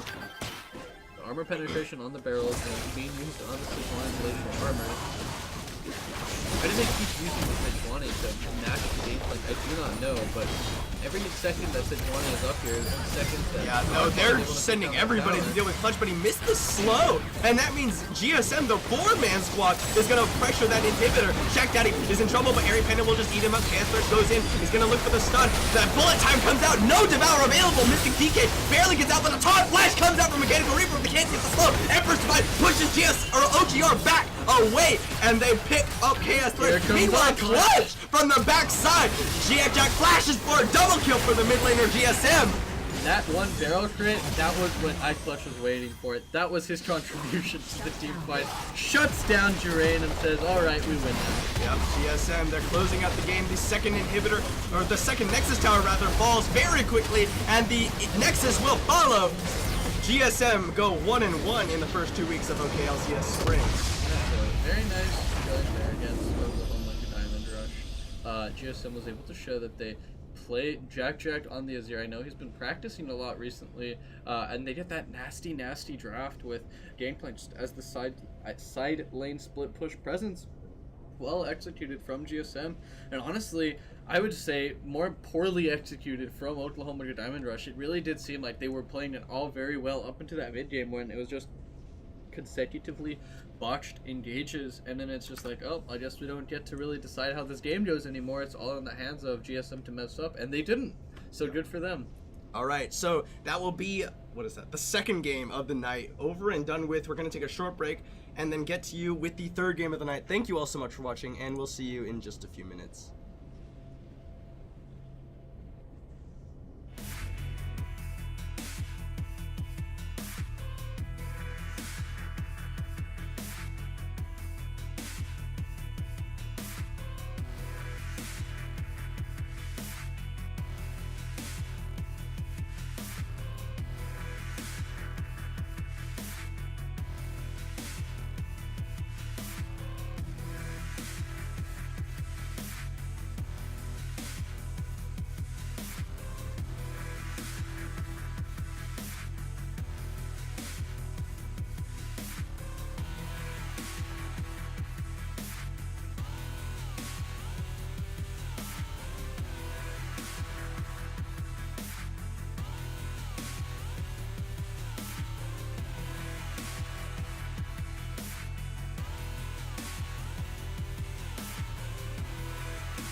Internet, hello and welcome back to OKLCS Spring 2018 Week 2 of Diamond Capped. Before we get into the second game, we do have something we would like to share with you from that series that we just saw. We'll go ahead and transition over to it and let it go underway. So this was a highlight from the second game, which happened. Ignopius is going to get the Stand United, but the Cannon Barrage came in from Clutch, and meanwhile Mystic DK is just free autoing as Ignopius tunnels onto Airy Panda. Jiren now goes in on the Mystic DK, but the QSS comes out. Jiren gonna go in hard for him, but Mystic DK is still alive. Moose onto Loose, looking to try and close out the kill, but they can't get onto him. The Shockwave pulls them off of him. Triple kill goes over to Mystic DK, and Mechanical Reaper will fall to Living Artillery. A quadra kill for Mystic DK's Kog'Maw. As they run themselves out of there, the only remaining member is KS Thresh on this Tauren. He didn't even use the Cosmic Radiance into that fight. And now the rest of GSM, they're now looking for him on the way out. I don't know how long this timer lasts, but they have found him, and they're gonna take up the tower. The exhaust goes down in the Clutch. Jack is gonna take the tower, and Mystic DK flashes, and that's the pentakill for the AD carry of GSM. And this is what you did not get to see in the game that we streamed. But thank you to someone for helpfully pointing that out. And so, without further ado, we'll go ahead and jump back to the camera, and Benjamin, you can talk about what's been going on while I set up the next game. Yeah, if you have any plays that you want us to show from your OKLCS games, just tell your team captain to highlight it on the form that they're supposed to be sending in. Yeah. Every So week. okay, no, they don't know that yet. Oh, not yet. We're giving you a form. Okay, so we'll go ahead and say it. So following this week, we are going to have we're going to change the method by which we have people send in their games. So you won't have to email us anymore, but we will ask you to fill out a form which you attach the ROFL files to, same way you kind of do it now. But there is a place on that form so you can mention, hey, this happened in this game, you should totally stream that one. Things like that. It will still be up to the discretion of us, the casters, so that we can make sure that the more interesting games do get streamed. But it will be available so that you can at least have your input known. In any case, we're going to get into the third game of the night, which is between Apache Esports and Too Fast, Too Furious. Let me finish setting up the overlay. Apache Esports coming off of a win in week number 1 over OGR, who we just saw lose, and Too Fast, Too Furious lost last week to United as 1 due to a very nice split push from Unit X Titus and like 2 really monkey Nexus battles that ended up happening in that game. And so this week, Too Fast, Too Furious looking to avenge themselves, saying we did not deserve that loss yet last week. Hopefully we should see some play from them to kind of show that they deserve to be, in the top of the standings. Or Apache Esports, trying to remain dominant. We get to see another Slappy on Orin, the top lane MVP, holder of the crown. You really like pointing that out. Dude, we're gonna keep that as a thing every single week, dude.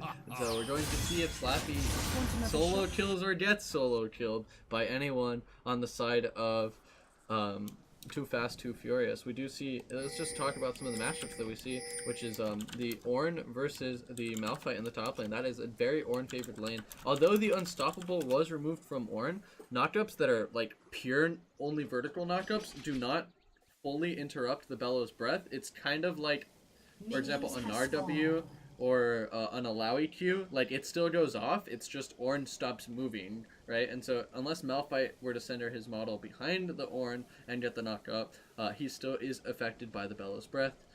It's important to note that because like Alistar does the same thing. Not at the end of the world, but we do see Slappy. What did Slappy start with? Slappy is an unorthodox top lane build that is fairly common for Ornn, where you're going to just craft yourself a Doran's shield as soon as you like get the money for it. So he has 400. He spent an extra bit of money for the health potion, but he's just gonna build his item as soon as he gets done in lane. It's better if your opponent doesn't deal over like 170 damage of harass to you to the point where. Doran's Level 2 gank from Ikato. Flag and Drag's in. The red buff will be coming out on the Chris Can't Miss. Will not force the summoner, but that is a significant amount of his health bar gone immediately. Really gained there from Aikido to get some just lane dominance for Renji. Chris can miss on the Cassidy, and you have to punish that Cassidy early, or else he will just, you know, attempt to take over the game later. Which something that Draft does not deal very well with. Slappy actually canceled his clap on the weenie. There it is. Does find it. Does find the grasp empowered clap. No item crafted for Slappy at the moment. And then going down, there's also Seismic on that Jungle Jax, which we saw last week played by Sci-Fi. Jax is a pretty decent counter for Jarvan because it ends up being, you're not, like when Jarvan drops the Cataclysm, it's no longer I'm stuck with you, it's you're stuck with me, where Jax props that Grandmaster's Might, and then he's able to just continuously auto-attack Jarvan during the duration of the Cataclysm. Kind of out-tank him, especially when he gets dodged, where he's able to stun everyone inside the Cataclysm. We see Renji in the mid lane on the Seraph. Ooh, a gank onto Weenie. That's a good knockup from Slappy. Aikado took a little bit of damage from the tower, but Weenie will be able to survive. Yeah, unable to connect the flag and drag, even though he was knocked up. So not too much damage for Weenie to tank right there, as Jarvan just kind of whips and tanks. And so that'll be a lot of, you know, farm that Jax is able to get. Aikido going the more dank heavy pathing, does not have a Seismic looking for Renji here. It's gonna get the stun, and will the counter strike? It does land, but Chris can't miss it. Without the Rift Walk, can't really get onto Renji, but they will successfully force the flash away. So although Aikido did more ganks, I would say that Seismic had more gank efficiency there, where he was able to do one gank, one flash, whereas Aikido did what, one gank, a chunk, and one gank, nothing. So good efficient jungling there from the side. Oh, they actually force out Seismic's flash there. Yeah, good communication between Hamana and Aikido to collapse on Seismic in the jungle. They're trying to deny him that grab and access dragon. Weenie now taking a lot of damage from Slappy, gonna get knocked up. Weenie does still have his flash available. The wettest just trading some autos back and forth. Weenie doing very low. First blood just picked up Slappy. No big deal for the top lane MVP. Top lane MVP crown holder gets the solo kill onto against Weenie, and Weenie just really got a question, like, does he know what he's doing with those trades? Because it just looked like he just was not keeping track of the Bellows spread and did not flash away from the damage that Ornn had there. Very easy pickup for Slappy. Weenie is itemizing what looks to be like a Glacial Shroud, potentially. Hamana goes in, gets the concussive blows, the flash away, but Aikido gonna have the flag and drag, knocked into the air by the pulverize, but there's the stun, concussive blows gonna come out, root collar, ignite, and summoner heal used! Now, Aftershocks resists coming in clutch. They're making sure that Agent A2 does not die. Has to expend his flash, but that'll be the ignite from Hamana to try to kill Agent A2. Overall, a pretty good game from Aikido. Pretty smart there of Agent A2 to try to get the pulverize, potentially to stop the J4 combo, but mostly just to get that Aftershock and not just roll over and die. Those bonus resists that were buffed on this patch go a long way in the early game, basically negating all the damage that you take, or at least cutting it by half. But look at this, General Vici and Hamana, now they have significant pressure in the lane without that flash and without the heal available. Zoning away the bottom lane of Too Fast, Too Furious. So even though Slappy got that solo kill, he is down in some farm. He has picked up a Catalyst, which is kind of like that core Ornn item. Oh, meanwhile, Seismic gets onto Renji with the counter-strike. The exhaust goes down and Chris can't miss. They're looking for the damage. The flash actually comes in from Chris can't miss. Will they have the damage to kill him? Renji is going to go down, but Seismic will trade his life for it. 1-for-1 against Renji. Let's see, does that evaluate as worth? No, but Weenie's gonna get knocked up by Slappy here, but Weenie does have his level 6. Slappy just now hitting it. Call of the Forge God available. Wettest noodle fight you'll ever see in the top lane. Malphite versus Ornn. Always an entertaining one. Unbreakable and the Guardian will ensure General Vici doesn't take too much damage from Biscuit's attempted trade. A combination of the shield spam and the attack speed slow spam makes it so these fights last a very long time. These guys kind of just farming grasp procs off of each other. Yeah. That maximum health will be stacking up. In my games in the solo queue this week, I remember I got 200 bonus health from grasp Grasp game, which was like, what, 40 times that I procced it? Holy That's not that much, I guess.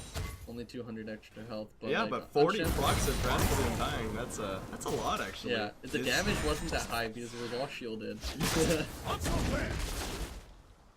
A nice, nice loot there from Luigi.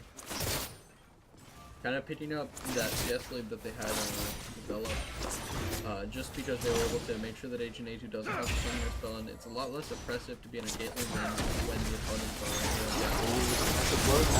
There's a knockup onto General VT. Himana flashes for the stun onto Biscuit. Gonna get stunned up. Gonna take a little bit of damage. The Yordle Snap Trap not there in time. Interesting flash forward there from Himana. That was nice really go for a kill there. And there you get to see Slappy constantly using the Bellow's Breath to shred off all of Sweeney's shield. You do see Seismic and Chris Kent is trying to come down to the bottom lane. The flash away from General Vici from the knockup combo from Agent A2. Yes, that is a flash to the bottom lane on the side of Apache, and you see Aiko picking up now both buffs. Just be a recurring pattern. OKLCS junglers not giving the blue buff to these mid laners that can totally use it. Like, he was there at blue buff and Kassadin can't roam anymore. But Aikido going and picking it up for himself.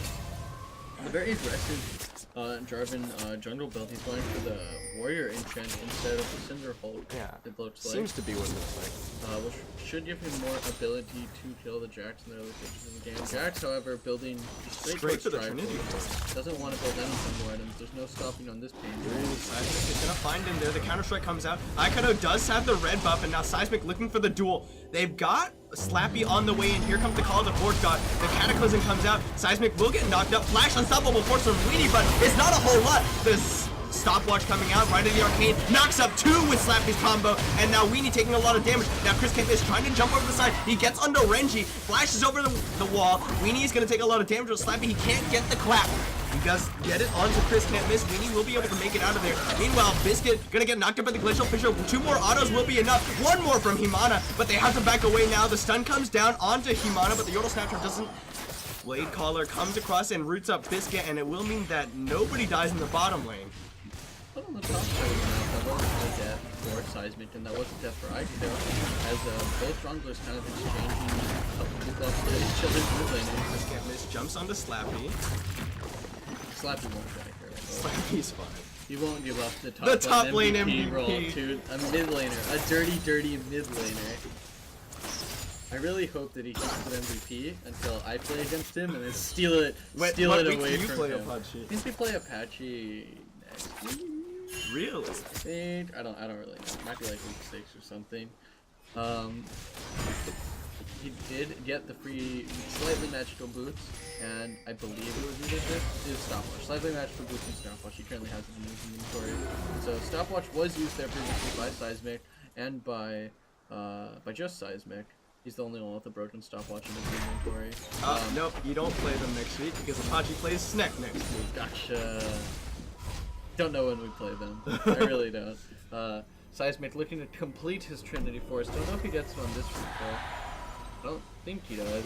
So as far as CS numbers go, it's relatively even across the board at this I'd point. say actually kind of low, right? For both ends of the solo laners, and that kind of favors the side of Too Fast, Too Furious. Okay, right? you play against Apache week 8. Week 8, dude, that's all the way at the end. Yeah, dude, Slappy he's gonna can't get hold on stolen to- for a whole split. That's not happening. He's gonna die at some point. You can only get Orange so many games before people start Yeah, dude. banning it. Jack Loves Lamp might take it away from Dude, him Jack next week. might take it away. Dude, that'd be depressing. Well, and then again, that would mean I have to play versus Jack, right? So that means I might get the title. Yeah, sooner. in theory, yeah. In You theory, gotta hope yeah. that he transitions it over. Yeah, and doesn't get stolen MVP's until title transfer complete. Yeah, that's what it is. So, yeah, no, as we were saying, this is actually fairly low. Oh, there we go. The knockup coming in. We'll just take a winner's bite on The the way reason out. why I say that I think that favors Too Fast, Too Furious is because honestly, Malphite doesn't need that much farm to be relevant. Whereas Orange, he does need to hit Abyssal Mask and Warmog and... Oh, Seismic gets jumped on by multiple members of Apache. He's not going to get caught by the Blade Caller, but Chris can't miss now jumping onto Renji. There's a 2-man knockup, but here comes the teleport from Weenie. Unstoppable force onto 3. Chris can't miss goes in. Renji gonna use the stopwatch to survive. Cataclysm comes in onto Chris can't miss, and they will take out Renji. The call of the Forge God comes across. Chris can't miss. Is gonna survive? No, because Slappy claps him down. Gives another one onto Weenie. Summoner Heal comes out from Biscuit to keep him alive, and Himada will go down to the headshot from the AD carry of Too Fast, Too Furious. Now Slappy getting focused down. They're looking for a Piltover Peacemaker coming across. He will get a shield. Blade Caller comes out, but Slappy will go down. Double kill for the AD carry. Really nice team fight there for the side of Too Fast, Too Furious. You got to see that really nice unstoppable force from Weenie in comparison to the Flashes, I guess, Call of the Forge God, as well as very nice positioning from Biscuit and just constant dogpiling there. If you were wrong, he's not going for the Warrior enchant. He's going for Tiamat into the Cinderhold. Alright, that's a slightly more expensive change Jarvan build. But I'm rather a fan of that build. Yeah, I like it. If you have the AoE on your Tombstone, it makes sense to go for that. It's just generally, if you don't put a lot of money, that Tiamat can feel like a lot of dead weight, because it doesn't offer as much damage, price for price, as the Warrior enchant, and it doesn't offer enough tankiness compared to the Cinderhulk. It's a nice, in between, but if you don't finish that Cinderhulk soon, you're gonna feel as squishy as non-damage Jarvan, and with less damage than damage Jarvan. Chris can't miss jumps onto Renji because no other members of Apache in the area. So, crew build's going to be coming online for the AD carries soon. Essence Reaver already completed for the Xayah, which is what he really just needs in order to operate within the team fights. Once he completes his Zeal item, he'll have that full 30% CDR coming from it. A little bit of BM dropped by Weenie. They are past the point where they start harassing each other.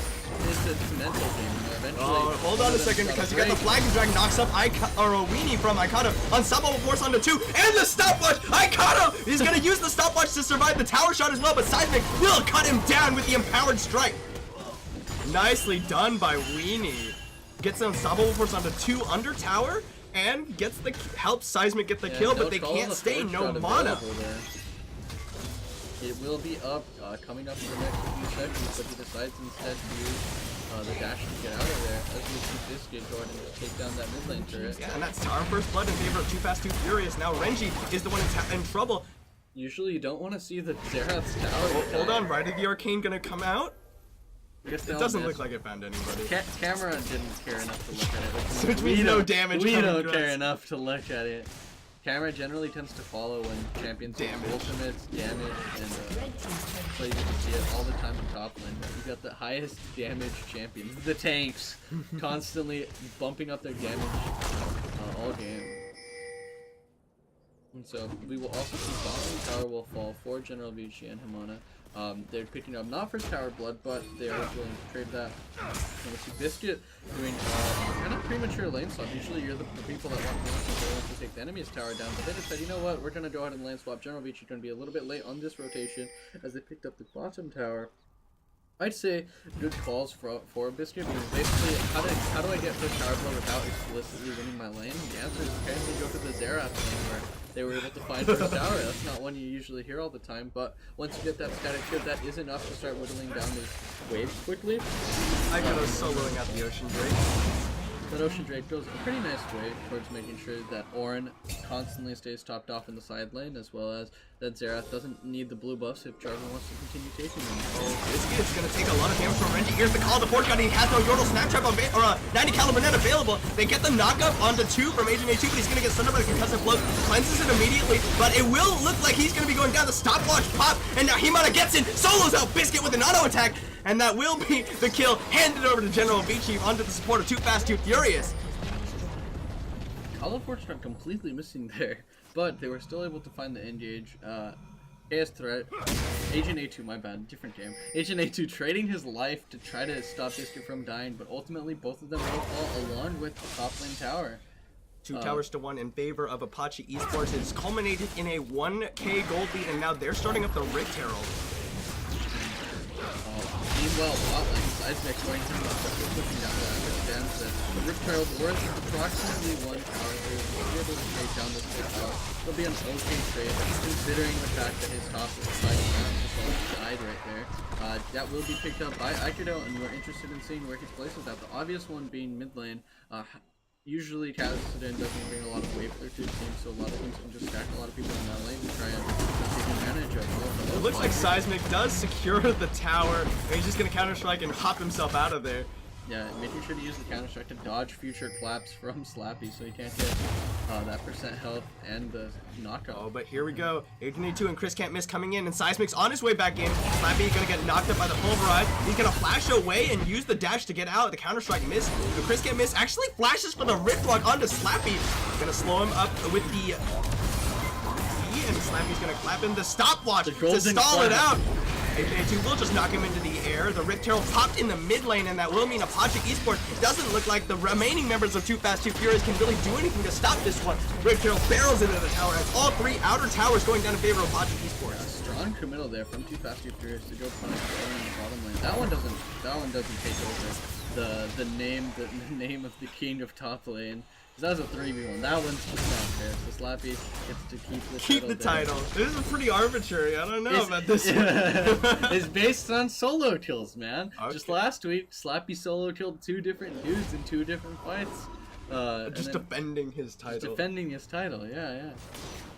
It's not arbitrary at all. It's based on, is it a solo kill or not? And he gets 3 man, almost gets the output with the stopwatch with the golden clap.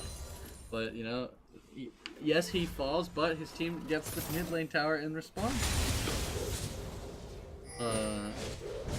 Do we have any insight on why the team went with the name Too Fast, Too Furious? Not a clue. I have no idea what's going on. They wanted to end games fast, and sometimes Chris gets a little bit angry in games, and he gets furious about how slow the game's going. I have no insight as to the inner workings of the team Too Fast, Too Furious. You have whatsoever. no insight.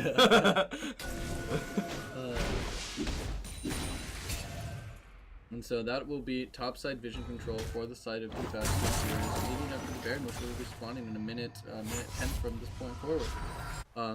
We do see that Chris Miss does not have the teleport. Hopefully Weenie will be swapping down there. Slappy does have teleport. Going to be able to bully out pretty much anyone that comes to his lane once finishes his Glacial Gauntlet, Frozen Fist, however you want to call it. Meanwhile, it looks like Seismic completed the Skirmisher Saber, but will he be finishing it out for a Warrior Enchantment or a Cinderhulk Enchantment like we more commonly see?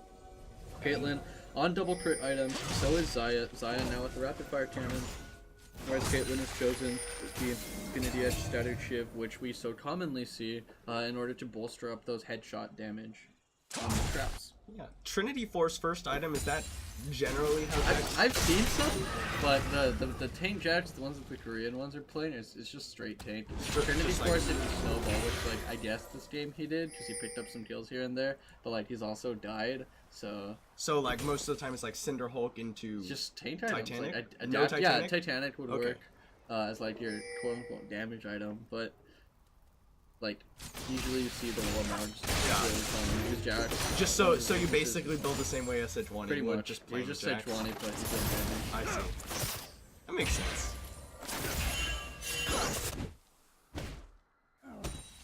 We saw Weenie, he had a CS lead for a while in that top lane, but as of right now, Slappy is currently up over him. Yeah, that's kind of what happens when you can just bully anyone that comes to your lane. Slappy able to pick up the CS lead, as well as he's gotten more time in the side lane, so Weenie's been trying to do this grouping. Even though he has his teleport, knowing that if he goes to that bot lane, he will just get bullied out, kind of relegating Chris to go down there instead. And I'm really unsure about that, because it doesn't feel like he's going to get Chris will ever get close to killing this Warren, and because he's teleportless, this does just open up Slappy to go make the kills. Not to mention that Kassadin, not a champion that can push nearly as fast as Ornn can. We're Malphite with the bomb. You really have to question what's going on the side of Too Fast, Too Furious' head to make all these side lane. Jump forward from the bottom lane of Apache. Yeah, that critical hit onto General Vici to see how much damage the Caitlin's doing there, with the red buff especially. Still, let's do a little stopwatch update, right? Malphite's died down, Jax's has died down, but Caitlin's still holding on to hers. And General Vici on Xayah still don't. Both of the AD carries still have stopwatch as, so a, no as a Malphite point of ult consideration. And no Ornn Call of the Forge Gods should be going on to those. All this is Oh, going here we down. go. Apache turns on to H2. He flashes for the 3-man home run. A sub level force onto 2, but they've got Biscuit jumped down by Aikado. Himana and General Vici just being peeled off by Slappy's score. And Biscuit is the first kill of the fight. Right in the arcane picked up that one. Now Chris Kent is jumping onto General Vici. He will go down. Seismic now jumping onto Slappy with the counter strike, but he will get clapped. There's the stun onto Chris Kent miss. General Vici finally falls. Chris Kent miss. Now jumps back in onto Renji, but the exhaust comes out. He's gonna Rift Walk away, dodging away. Will it be enough? The auto attack from Renji is what picks up the kill of all Powered things. Auto from Renji. Able to pick up that kill. No stopwatch used by other ADC there. Yeah, 4 for 3 in favor of Apache Esports. Yeah, that will even up the scoreboard, give them a 2,200. Yeah, but it will be more as soon as this tower falls, and with that demolish from Slappy, it will be very quickly. Red team's turret has been destroyed. Yep, that'll be another tower for the side of Apache Esports as they now put their eyes on Baron. The 2 side lane secondary turrets still available. Those can get still pushed away by the Slappy, you know, as a point of pressure, but really he just wants to be teleporting to these fights. He might be caught out here. Nope. Seismic instead deciding to go for that Ocean Dragon. One of the awkward things on Orin is after you win a team fight, you know, there's that moment where you want to recall, but then you realize, hey, I'm Orin. I don't really have to recall, which can lend to getting caught out in between objectives, as you're just kind of standing, loitering around, waiting for your team to come in. Seismic is a little bit surrounded by the members of Apache. They're looking to try and get him out of there. The blast cone comes in, but now Chris can't miss on the wrong side of the fight, and this time they can jump onto him. They've got Weenie on the backup here, but the rest of Too Fast and Furious not anywhere near. The blade collar comes out, catches Weenie. He's gonna get stunned by successive blows.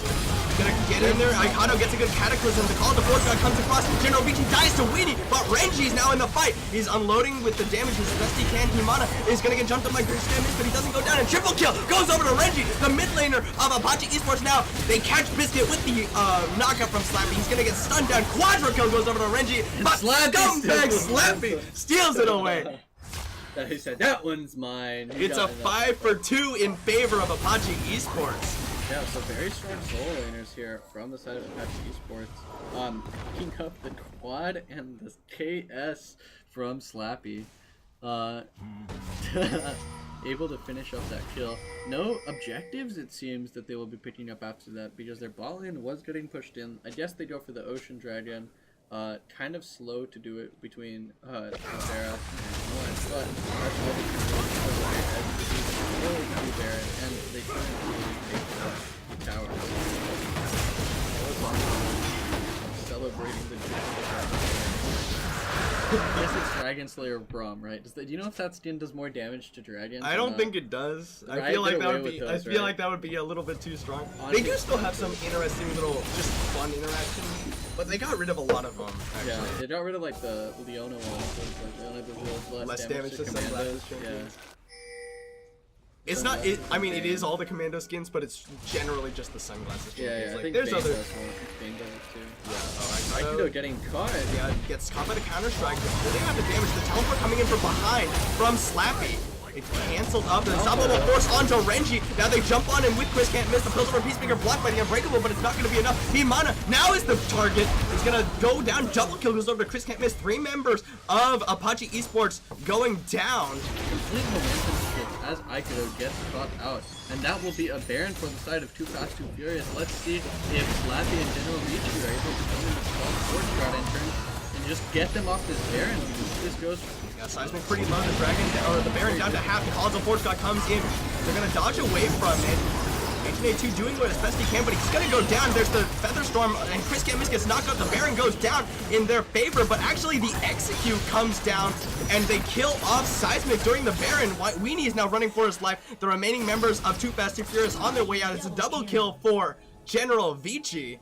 So that'll be a Baron buff for 3 kills to be tossed to the side of Apache Esports.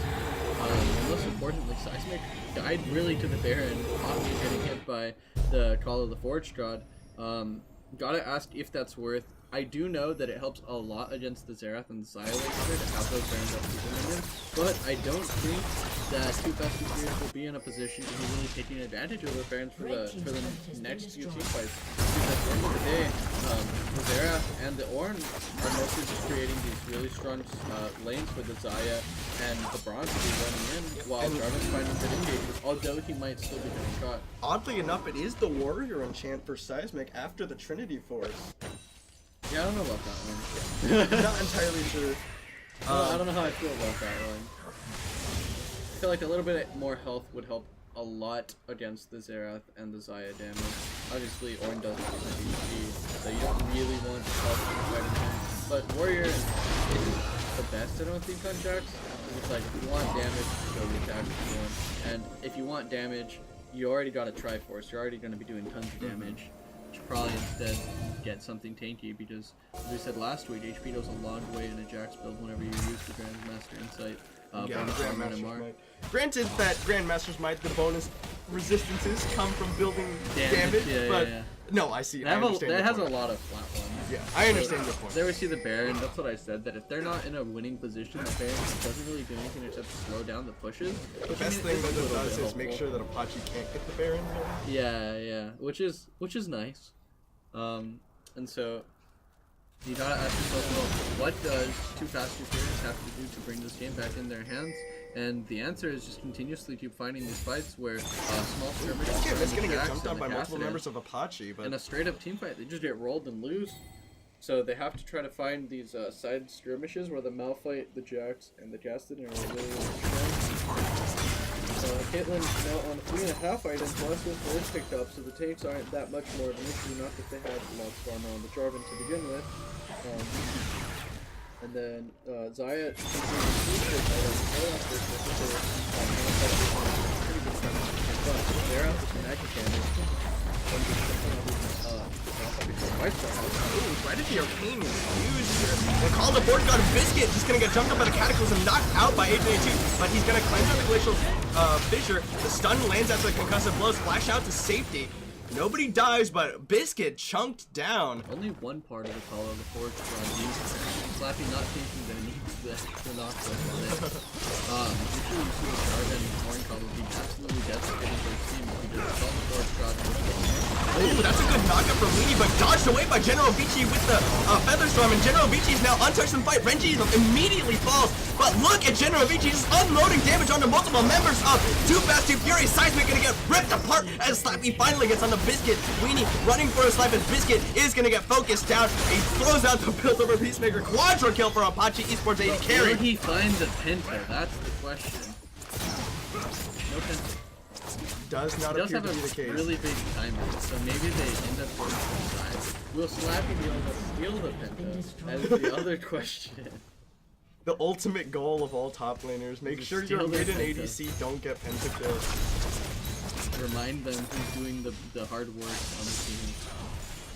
So that was a very, very nice team fight. We got to see a very nice ult there from General Vici to dodge out on that Malphite ult. And really nice focus there from the side of Apache Esports, making sure to shoot down Cassidy as soon as he jumps into the fight in between rift blocks, so that he's not able to get those resets with presence of mind and have too much to deal with.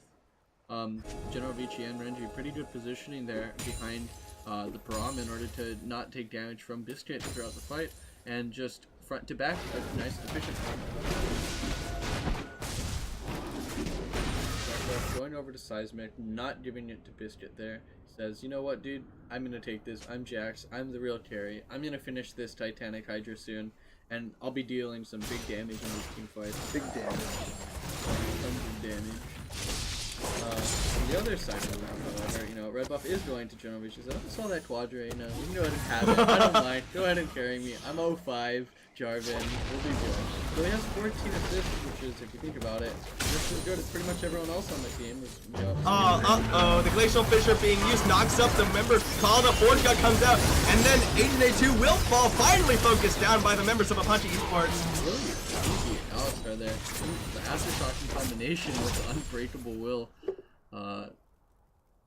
A lot of tankiness for the Alistar to get picked, and it takes a long time to die. But now it's 45 minutes. They're kind of ready. Slappy with the concussion, right around that tower. With the last tower hit. And they But here comes Chris can't miss around the backside. He's looking for it. Counter-Strike only stuns up Aikado. Blade Color comes across, but doesn't hurt anybody. Chris can't miss goes in, but the Flag and Junk comes out. It gets knocked up by Slappy. They stun up Weenie. The Unstoppable Force is not available. There it is. Whisket Teachbit is now getting focused down, though, by the right of the Arcane. Gonna get rooted in place, and Weenie goes down. Aikado now gets in onto him. And Slappy's on a killing spree, and they kill off Biscuit. It's an ace for 0. The delayed ace, granted. HNA2 wasn't a part of that fight. But they will just focusing down the Nexus towers. Apache Esports looking for the end, and they will go 2-0. The camera handing over as Himana's like, look at the support killing the inhibitor.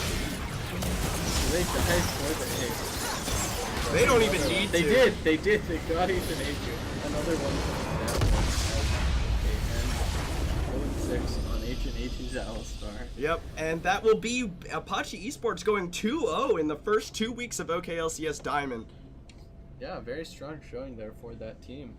So we got to see all the teams today that have won are 1-1, except for Apache Esports, who's now 2-0. So on the upper quartile of Upper OKLCS. quartile.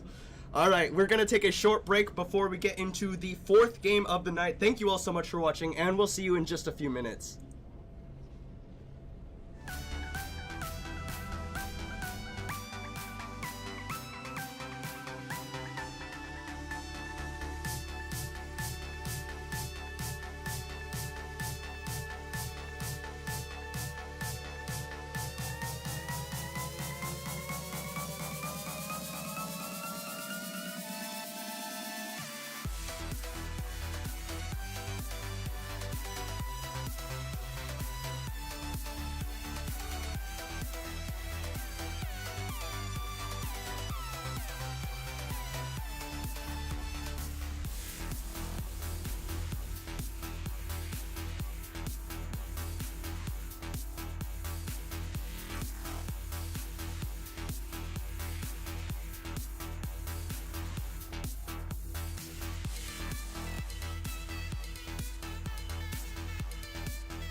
Internet, hello and welcome back to OKLCS Spring 2018 Diamond Capped Week 2. We just saw Apache Esports take their second victory in OKLCS over Too Fast, Too Furious. And without further ado, we're going to go ahead and get into our fourth game of the night, which is between...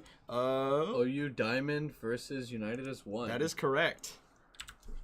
So, OU Diamond on the blue side, up against United as one on the red side. I believe last week, right? So the thing with OU Diamond is that they're constantly swapping their roster every single week. So the second week they have a different jungler. They have a I think they have a different everything. Their top and ADC are the same. Yeah, different jungle, different mid, different support. Last week they had Ferris Bueller on jungle. Now this week they have Narco Leptic on Jarvan, Clockworker on Ornn. I believe last week he was on Jace.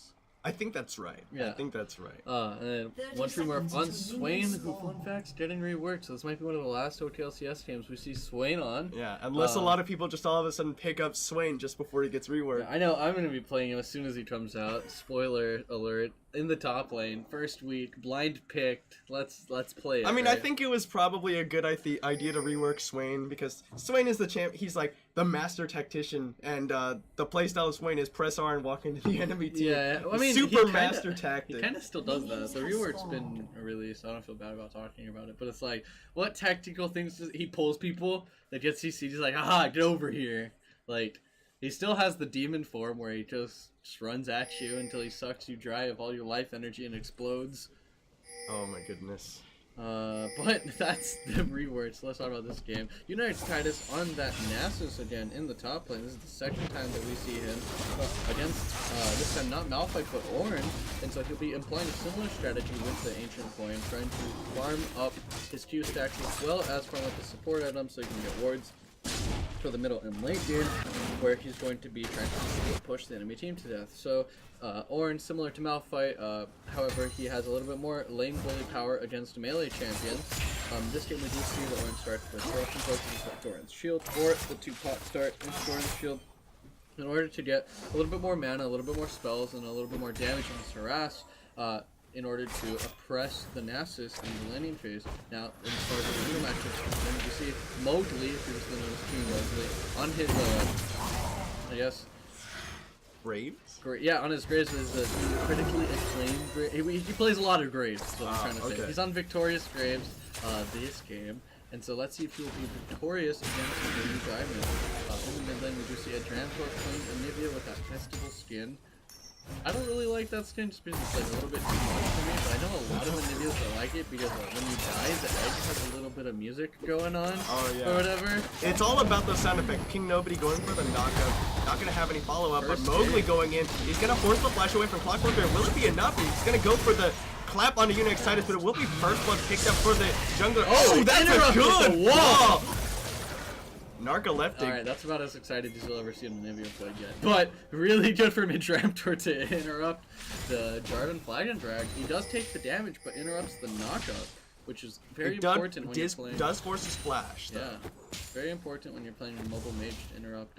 And Mowgli's just gonna come in, help a Dramtor shove out the wave, as I assume that's why he's here. Yeah, the good old Tarzan tells the laner how just take that mid lane real quick. That's mine.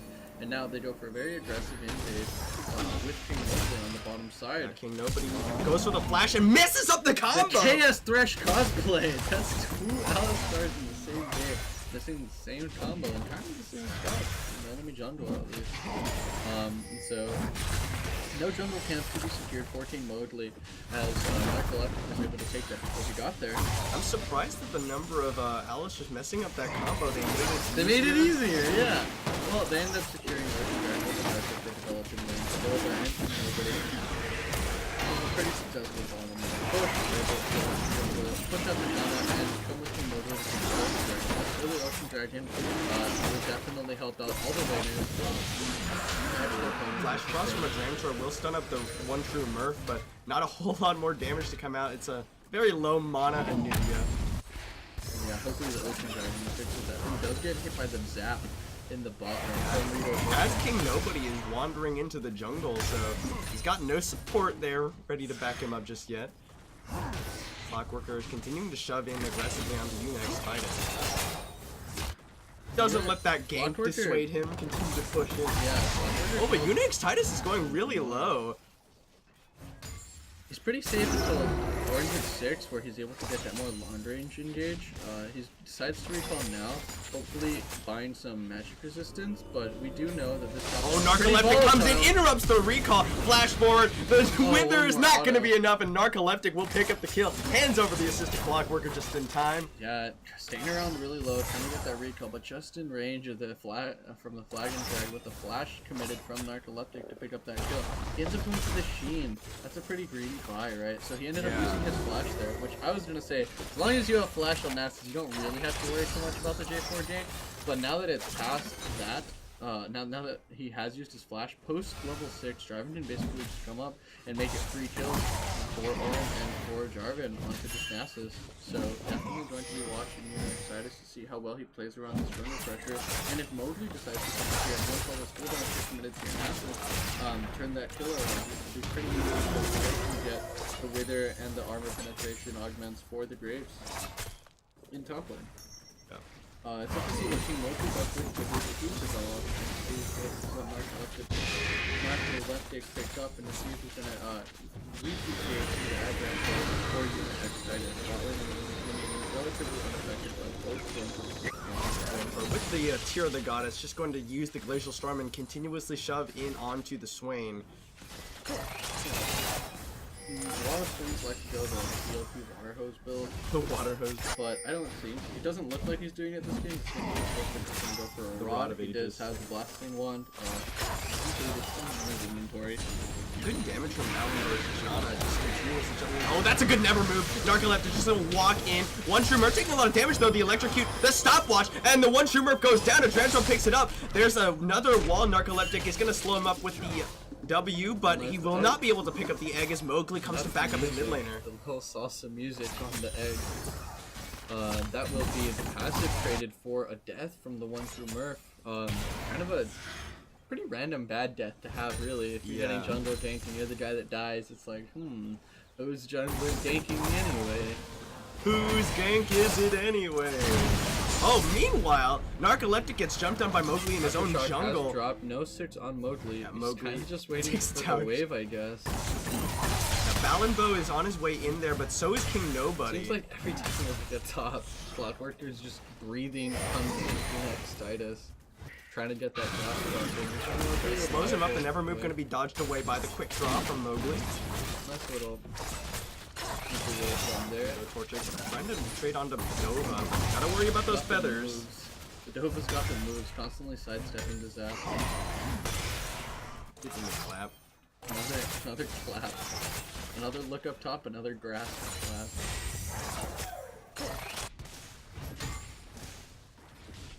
Get another one. Nope, misses that one. Alright, oh, Mowgli Another now aggressive face checks in on the engage. Narcoleptic. The Flag and Drag is gonna come across. Mowgli gonna flash away from the one True Murph, but here comes King Nobody. That's a really good Howling Gale. Actually interrupt the headbutt. Now King Nobody's gonna get caught by the never move. They throw down some damage onto him. The wall comes across. Rito Torchic now a little bit isolated, but he's gonna be able to back away. The Dova and Rito Torchic just gonna trade autos back and forth. So that was an aggressive invade from Mowgli against Narcoleptic, getting shut down by Balanbo and from the one True Murph, there to support their jungler. Both junglers level 5 in 8 minutes 30 seconds into the game, as we get the level up from Narcoleptic. Kind of late to be getting Late that level junk, 6, that yeah. level up. They've been scuffling quite a bit. Yeah. That tends to favor the Graves, less damage on the Jarvan, but at the same time, if you're playing this high aggressive jungler and you're trying to keep up in damage, you don't really want to be falling behind in these levels, or else it's going to be very difficult to find these games later on as the game.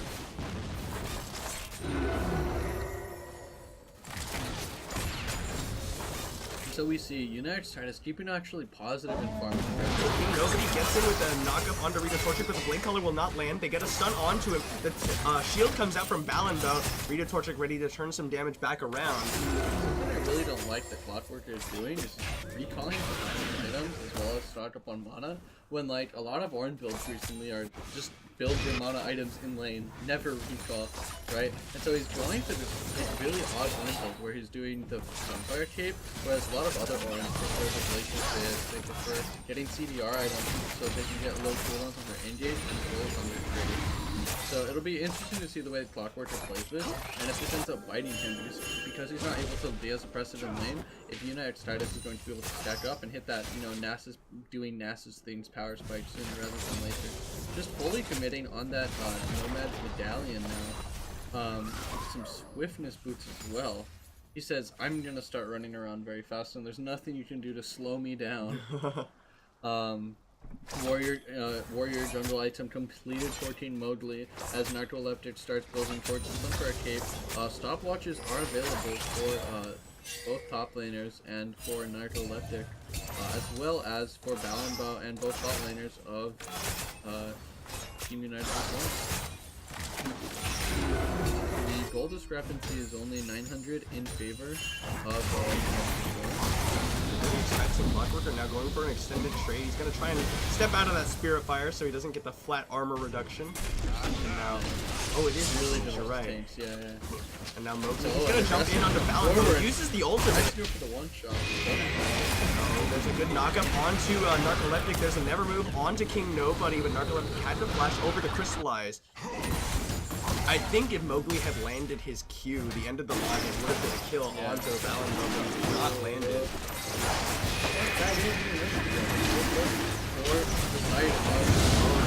Close! United as one got the double Ocean Drake. It was a good look, but at the end of the day, that will be United as one picking up that Ocean Dragon. I had to check, make sure that rocket didn't steal it, because it looked like it did. It was definitely good timing, at least in real close. So, once again, checking up on all the lanes. Farm's relatively even. This change is not recalled the whole game. Oh my god. It's 12 minutes, 11 minutes. Oh, here we go. Narcoleptic going in. The flag will not get the drag because King Nobody knocks him out. He's going to use his ultimate to run away. The Flame Chompers forced him to take a indirect route, but it will be United as one bot lane making it out of there. Almost 12 minutes, and neither bot lane has recalled. I guess the Janna recalled, but that was kind of a forced recall, right? She got very low.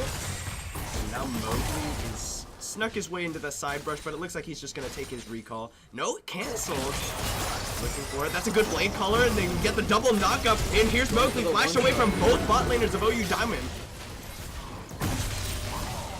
So with both flashes, they are able to make it out. Yeah, a good look there from from just regular Mowgli, not King Mowgli. Ends up with both flashes blown for the side of OU Diamond. Oh, that's a good knockup from Clockworker, but I don't think he has the damage to kill Unix Titus after he pops the Fury of the Sands, and now Clockworker's in trouble. Gonna give him the clap. Unix Titus looking for the Siphoning Strike, but Clockworker doesn't have the cooldown. The flash and the +6 for Unix Titus. Yeah, no mana there for Clockworker to cast the Null's Forge shot because of the fact that he's just been not really using the mana all that well. Does mean that Unix Titus can pop that ult and then just do nasty Super Mega Death Rocket? Not gonna find him. Ooh, very close on the minimap. So that will be the first kill of many, we expect, for Unix Titus in the side lane. As from this point forward, he starts doing Nasus things. So let's see how well Unix Titus is able to start and slowly whittle down the side lane from this point forward. If he does come to a team fight, he's going to be dealing with a lot of CC and a lot of kiting from the Janna, from the exchange traps. It's very difficult to get in on anyone as Nasus. And then we see he will recall, so let's see what he decides to buy with all this gold. Still holding on to a stopwatch. Stopwatches, once again, still available for both top laners. The jungle for the side of Rito Torchic goes for an aggressive trade on the Padova, but there's the knockup. They're going to have Balenbo come in, and there's the Monsoon. Rito Torchic back to full health. The exhaust comes down. Both teleport channeled. The one true Murph actually teleports as well. Never move. Going to be missed by the stopwatch. The Call of the Force God misses from Clockwork, but not necessary. Rito Torchic picks up the kill onto King Nobody. Yeah. Teleport used there by Adramtor, but ends up canceling it. Both teleports used by Clockworker and by the one Clockworker ends up missing all the force stuff, and Narcoleptic will be in the top lane covering for him so that Unix Titus doesn't snag up this tower. This tower first blood potentially. They do the Clockworker, the Howling Gale comes across. Mowgli committed his ultimate to clear out the wave, and now the one true Merp gets onto a Adramtor, and Adramtor is going very low. He flashes away after popping the Crystallize in the wrong place, and the one true Merp walks at him, and he gets the egg. The bird beam on the edge. Yeah, he doesn't have That's the ironic. mana, and I don't think he's going to be able to close out this kill onto a Dramtor. He will be able to walk out, but it is his passive, and that is a big statement from the one true Murph. He says, I am the better bird. I'm the better bird. But he does see the ward, and the wall will force him to flash away because here comes Unix Titus. The Wither comes down, and he will force him away. And that's what we were talking about, where United Titus have difficulty getting out there anyway. But United is one look. They're shoving hard onto this mid lane tower. The siphoning strike from Unix Titus is going to be enough, and it will be tower first blood for United is one. There we see Mowgli able to successfully defend first tower blood in the bottom lane with his ultimate, and also coming around and helping Adramtor and United Titus get the first tower blood in the mid lane. Really good rotation there from Mowgli. And now look, all three of them on their way to the bottom lane, and Balinbo Five might man. have stayed a little bit too long here. Gonna get slowed up, stunned up, and taken out. A Dramtor picks up one for United as one. Yeah, really good 5-man teamwork collapse there from the side of United as one, as they kind of just tear apart OU Diamond's towers in mid and bot lane. That will be a large momentum shift, and we will see what United as one does with that for the rest of the game. Talking about the top lane items for Unix Titus, we did see he once again picked up a little bit of that, like, Nova and Rito Torchic gonna trade back. Oh, that's a good blade caller. King Nobody flashes and messes it up. Does not have the range he thought he had. That's another messed up Alistair. Dude, the listen to stop playing Alistair. They just whiffed all their combos. Or keep playing Alistair, but stop whiffing their combos. That will be Rift Herald for the side of OU Diamond as they slowly whittle it down. We do see King, not just regular Mowgli coming along the side. He does see them with the blue plan. Both of the blast available. Will he go for the steal? He's gonna try. The ward pops down. Here's Unix Titus over the side. not He's gonna get the blocked. smite, so it will go down in favor of OU Diamond, but Narcoleptic going very low. He's gonna flag and drag in, and the one true Murph is now in the middle of the fight. Call of the Forge God comes across. He's gonna knock him up, and that's the kill over onto Mowgli. Now Clockwork are the next to fall. United is one crowd around him, and they finally take him out. A double kill for a Dramtor. Interesting usage of the stopwatch there. We also got to see the Jarvan there. Oh, good Howling Gale from Balinbo interrupts the combo from King Nobody. Now Padova gets a couple autos on from Rito Torchic. We'll trade back a little bit with the feather. We'll trade overkill. Nice. Both of these are on overkill, so make sure to get shielded up from the little lifesteal on the bones. Fleet footwork. Well, and all neither that. of them actually. Oh yeah, no going. Just fleet footwork, I guess, as far as shields are concerned. And then a Dramtor in the top lane, stacking his gear, getting that top lane tower. Triple Ocean Dragon going down in favor of United as one, but OU Diamond on their way here. There's no jungler there for United as one until just now. The ward popped over the side. Yeah, the controller is denying vision on that ward, so they will have to go all the way over.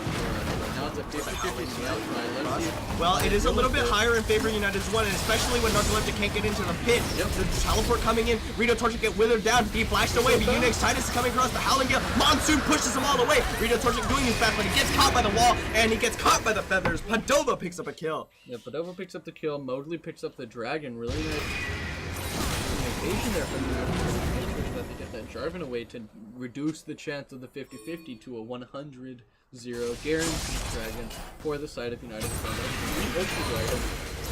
Don't really have the good lifesteal. Just to get away with no lifesteal builds as long as you can sustain back up after each fight. As long as you don't die in the Yeah, fight, as long as you don't you'll die, be back to you're full. good. Yep. Three little pocket Sorakas and everyone's hits. Your pockets are that's a good way of putting it. Electrocute, they're going to be proccing on Narcoleptic. He does not have any form of regen, unlike everyone on United as well. They all full mana. Good.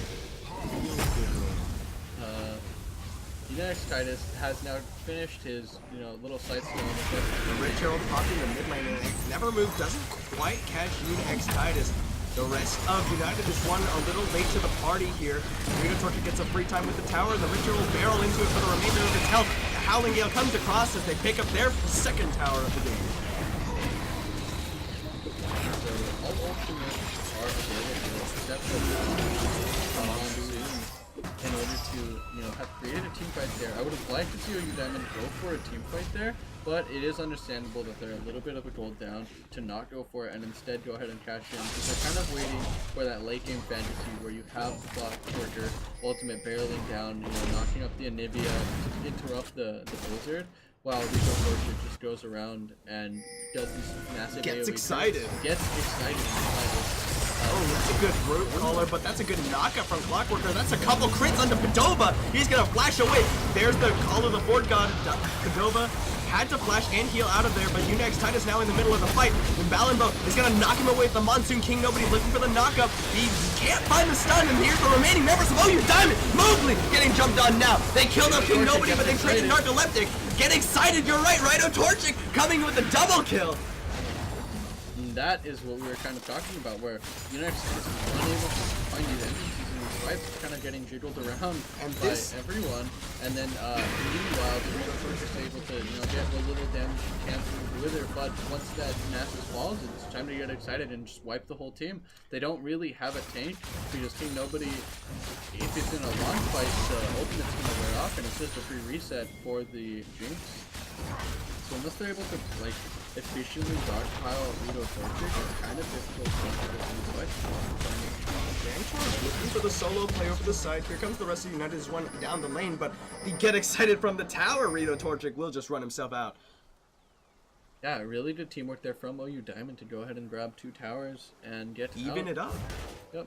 An even map now, and only 2,000 gold deficit, which, compared to being 2,000 gold down to 15,000 gold, being 2,000 gold down at 35,000 gold feels pretty good. Yeah.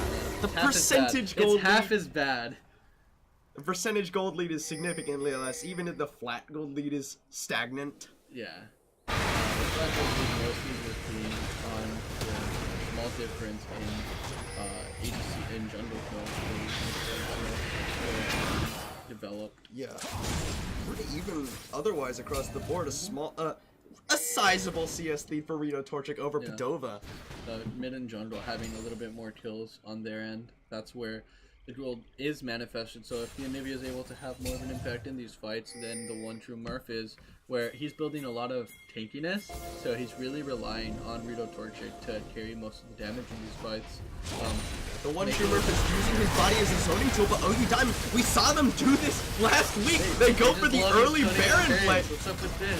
Yeah, Padova does spot it out. There's a ward in the pit, but the one true Murph, like I said, he's using his body as a zoning tool. The Featherstorm being burned out by just the mid laner. Call the Forge God to keep King Mowgli out of there. The smite goes down early, but it's nonetheless secured by OU Diamond. King Nobody in the pit. Balenbo uses the stopwatch. The Cataclysm of a Trantor. Rito Torchic does fall in the fight. Balenbo with a little too late on the Monsoon to keep him alive, but now a Trantor getting focused down. He gets flag and drag. He gets knocked up. The egg comes out. King Nobody. This is gonna be 2 more going down in favor of OU Diamond. There's a flash away from a Trantor, but it's not gonna matter. Clockwork flashes for the clap. That is an interesting fight. We got to see Mowgli try to go for the steal there, gets really good chunk on 4 members, but does not find the Baron. And so that'll be Baron for 3 members of the side of OU Diamond. I'm not sure it's swing, but no, yes, it's 4 members of OU Diamond as they get what is Rito Torchic, the practically only one who went down. Unix Titus, Just shoving him in the bottom lane. completely unfazed by the fact that to see him struggling to do Baron. And there he goes again. He builds the Sunfire Cape on the Nasus. I don't really like Sunfire Cape on either top laner. I do like the adaptive helm. I'm not a fan of Sunfire Cape on Nasus in particular either, because he's one of those champions that kind of wants to sit in your tower and ignore you. Yeah. But you're gonna get tower aggro by the Immolate. So both, I don't know. I don't like these Sunfire Cape buys, but we'll see how both top laners end up playing it. Warmog's now being built for Clockworker, so he can shrug off a lot of that, failure to engage chip damage that he's supposed to be receiving from the Anivia. Really good at finding chip damage on his opponent. Shooting through the wall, the stun, and like a few ticks of her ult or whatever, and that gets very annoying as a front laner. That's why he built the adaptive helm, and soon to be the Warmog. We see Rito Torchic now. See the Infernal Dragon? Those Only 3 dragon oceans that don't they matter. We want this we want this Infernal. Now Clockworker gonna just run away from the Wither after the Nasus uses it on him. Yeah, Baron both really slows down. He's still looking for Clockworker. They're just gonna go for the 1v1. Clockworker just really wants to back away as Unix Titus continues to chase him. That was his ultimate invested though for it. Yeah, that was a really good test from Clockworker trying to get the Nasus ult out, because honestly a lot of Nasus' does Use the reduced cooldown on the Siphoning Strike. And so being able to get that out of the way makes it just that much easier to be side playing against him. He doesn't really have to be worried about that anymore. And here we see the 1-2 push to Anivia. If the Anivia's not stopping the towers, you gotta ask yourself what is the answer. Nothing. Oh, again! King Nobody goes for the combo, but it's interrupted by Valenbo. He misses the headbutt, and King Nobody now getting focused down by multiple members of OU Diamond. Nobody with his Alistar combo. Holy cow. Oh, that's a good stun onto the 1-true Murph, though. The 1-true Murph gotta be very careful there. He's got the never move. He's gonna survive. No, because the end of the line comes back. Clockworker going for the knockup onto Unix Titus. Meanwhile, a mid lane tower falls in favor of OU Diamond. Unix Titus actually starting to lose out of these trades. The Baron minions doing work for Clockworker. Here's the call of the Forge God. Gonna get the knockup. He's looking for it. The clap! The solo kill! Clockworker takes out Unix Titus. Clockworker doing a Slappy cosplay, putting on the hat of summoning the power of being the top lane MVP, and gets the solo kill in the split push, which is completely backwards to how it was last week when we saw a 25-minute knockfight die to Unix Titus. This time Unix Titus ends up being on the receiving end of the clapping. Oh, meanwhile, King Nobody and Mowgli are here. Clockworker, they get a good knockup on Dorito, torching, push him into the wall. The Monsoon, though, keeping him nice and topped off. United as one cannot get onto the Jinx. Teleport coming in from the 1-true Murph. Clockworker doesn't have his ultimate, but for a few more seconds. United this one now in the back line. The 1-true Murph, that's a good never move. It catches the other bird. The 1-true Murph is using the Master Tactician, just running through the enemy team with the birds running through him. King Nobody gonna get focused down. Never move. Catches in the 1-true Murph. Rito Torcha gets jumped on by Unix Titus, but it hardly matters. It's a lone doggo. And that will be an explosive team fight. All the Forge God not necessary to be used there. Everything's available now. Gotta get it. Traded for the flash of Padova. Padova now with no more summoning spells. He gets hit by a CC, will most likely mean that he dies. And the tower falls in favor of OU Diamond. That they are the ones who now find themselves ahead in towers, ahead in gold, and the Infernal Dragon in their back pocket. Yeah, OU Diamond showing that this roster, very different from last week's roster, is actually winning the game. I mean, last week's roster, they actually put up quite a bit of a fight against Snack. But they did end up ultimately falling this week. OU Diamond with only 2/5 of their members being the same, also putting up a fight, and actually looks like they're in the driver's seat and winning. And so definitely looking at Rito Torchic and Clockworker as two constants on this team to perform well. One of the two of them really likes that early Baron call. Yeah, one of the two of them. I have to imagine. Unless it's just very lines being light there at OU and early Barons get called all the time.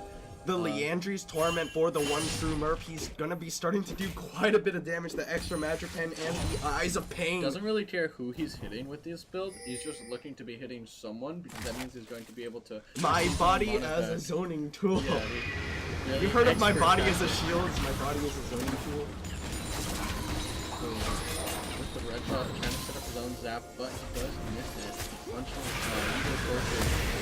Nobody gonna get caught by the never move. He has to cleanse it with the ultimate. Flag and Drag forces his splash out, and that Alistar suddenly is significantly less threatening. Clockworker able to bully out Unix Titus actually. Good knockup, but there's Unix Titus. He's popping the Fury of the Sands. Clockworker is continuing to chase because here comes the rest of OU Diamond. Unix Titus now running his way out of there because he knows he's not getting out. He's just trying to stall for time. Flash for the clap, and Clockworker just gonna slow him up. Never move, not gonna land. They don't have it. The call of the Forge God is gonna be invested. They get the knockup. They're gonna get the kill. That's Unix Titus trying some split pressure, buying some time for his team, but does end up going down. Why is that Glacial Storm still running? Maybe a Tramtor just hates him. Oh, that's a good knockup onto Padova. He's got his no flash, but he got the Feather Storm. The 1-true Murph now doing some damage onto Mowgli. They get the knockup, but they're out of grievous wounds. He's healing himself back up there. It's gonna catch King Nobody, and remember, he has no flash, he has no ult. Knocked up, and it's gonna be another kill for the 1-true Murph. Now Padova's gone. He gets taken out. Clockwork on a rampage. While the rest of OU Diamond, they're pushing onto the inhibitor towers. Man, how's he not running? Oh, he's running Presence of Mind. He's got a blue buff, he's got Presence of Mind, he's got a Rod of Ages, and look at that. The inhibitor falls in the mid lane, the inhibitor tower in the bot, and the inhibitor soon to follow. Nothing United as one can do. No tanks in their composition. Unable to do anything. Clockworker barrels his face into the wall. The Flame Chopper is going to be used to try and keep him alive, but he will more than likely be going down, but at the cost of 2 inhibitors of United is one. Look at that, Rito torching with a big crit. That's a good Flash Frost, but no follow-up. Alistar now looking to Mowgli, he's looking for it. He's going to miss the never move.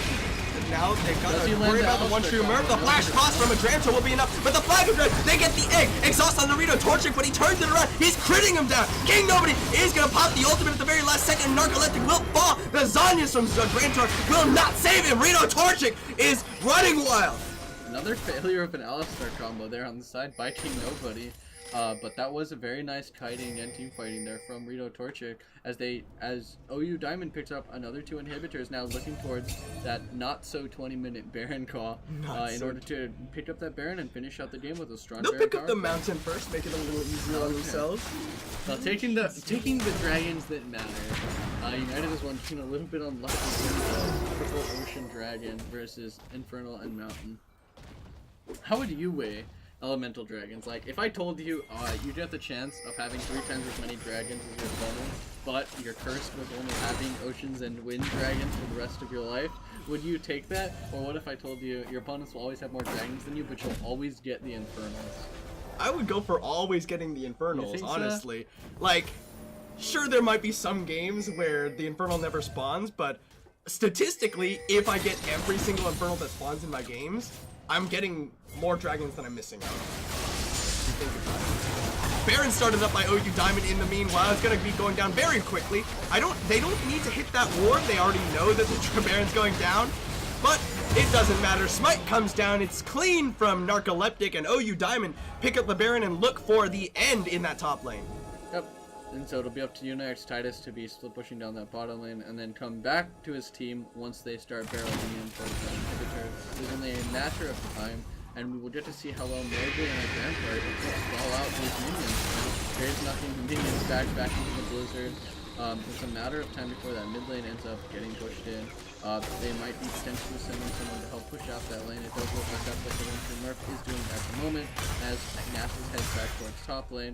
The super minions on the bottom line will be slowly stacking up and pushing in against the base lane. Mowgli gets chunked. That's some big AoE crits from Rito Torchic. Clockwork pops the call on the Forge God. Is going to knock up Padova and King Nobody. Mowgli is actually just zeroed out by the one true Murph in the back line. The Flash Frost missed. King Nobody gets the summoner heal from Padova, and the one true Murph is just standing there, getting the feathers back and forth. There's Padova getting knocked up by Narcoleptic. He dies, and there's Rito Torchic. Just stands in the Glacial Storm. It doesn't matter to him. The Monsoon will top them all up as a Drantor gets aced by a Unit X Titus. Is gonna go come back and just watch as his base dies in front of him. OU Diamond take the victory over United as one. Yeah, very similar strategy used there by United as one of the last week, but this week we got the spot where we're starting a lot more team fights when it mattered, and them taking the objectives on the right sides of the map. Really well executed there by OU Diamond, showing that this roster is able to, identify their win conditions and play towards them very effectively. It was just a small chunk that they found onto Mowgli, but off of that they were able to find a very successful engage on the backline. Nicely done by by OU Diamond. We're gonna take a short break, and we have one more game on the night for you. Thank you all so much for watching, and we'll see you in just a few minutes.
Internet, hello and welcome back to OKLCS Spring 2018 Diamond Capped Week number 2. We have one more game on the night for you. It is between Sky Zero and Landsneck. Both of these teams coming off of a win in Week 1, hoping to carry that momentum forward. But without further ado, we'll get into the final game of the night.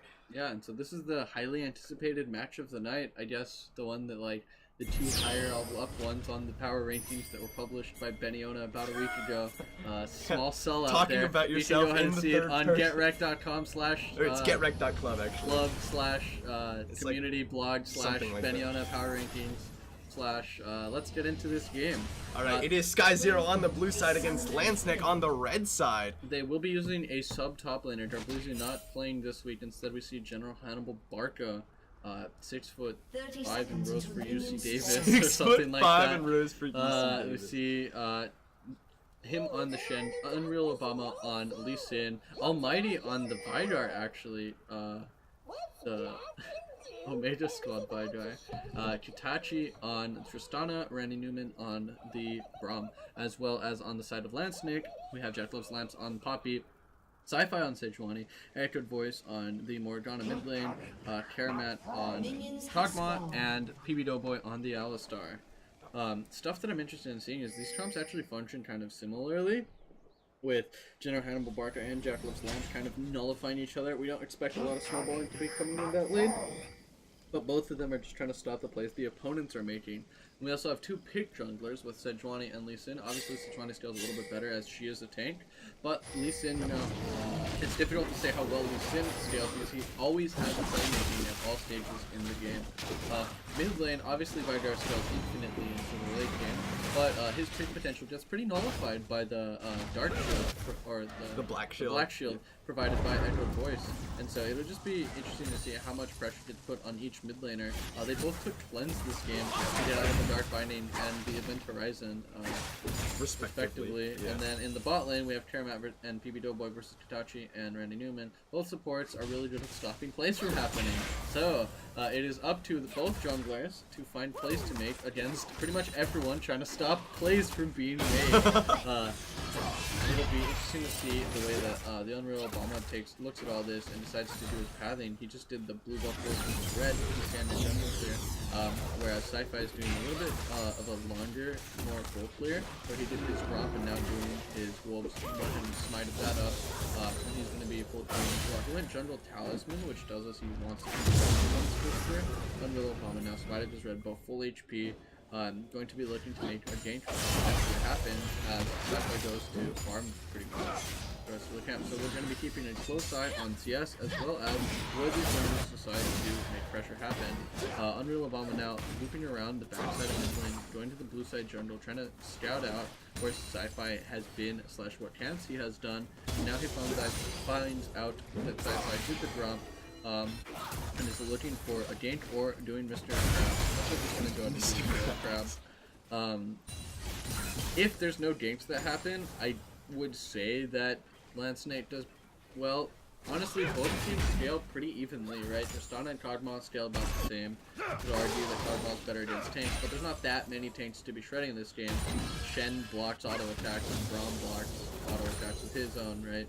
So they're about even, and then Vidar scales infinitely, but so does Morg, right? She scales just as good as her hyper carry that she's shielding.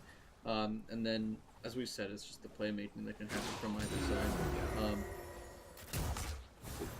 I guess the other thing to say is there's just stopwatches this game, so 6 out of 10 is the way I'll rate this game as far as how cool this is going to be. How many stopwatches? It directly determines how cool this game is going to be. Karamat, Echo Voice, and PB Doughboy with their own stopwatches, and then Almighty, Unreal Obama, and Kitachi with their own set of stopwatches. Another way to stop plays in this game. So we're going to expect a pretty slow early game start.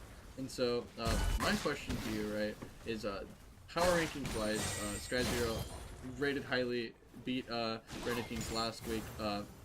Landsnake also rated, playoff.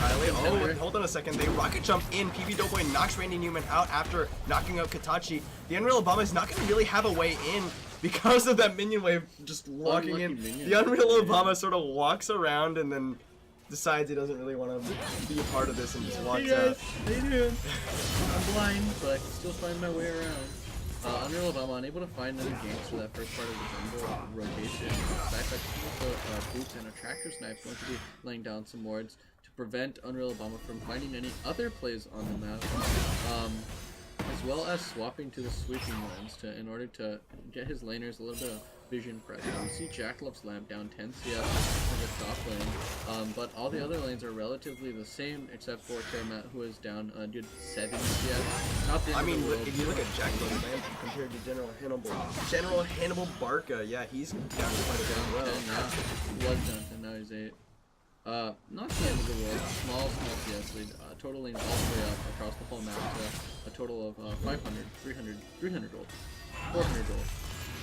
It's right up It's there. pretty close It's there, pretty yeah. close. I don't get it going. It's hard to keep trying to track of read, those trying to things read when it's stocks closer like that. And so we see Unreal Obama opting for the more aggressive start, you know, not finishing his jungle item, instead picking up both from long or potentially looking to duel against the Sejuani. Snek, throughout all of OKLCS, has generally been sort of upper middle of the pack team. They've been consistently there the whole time. Oh, Jack is going to miss the Keeper's Verdict. He's going to go for onto the Unreal Obama, flashes away from the event horizon. It will mean he survives, but it is at the cost of his summoner spell. Yeah, just flashing his ultimate use there.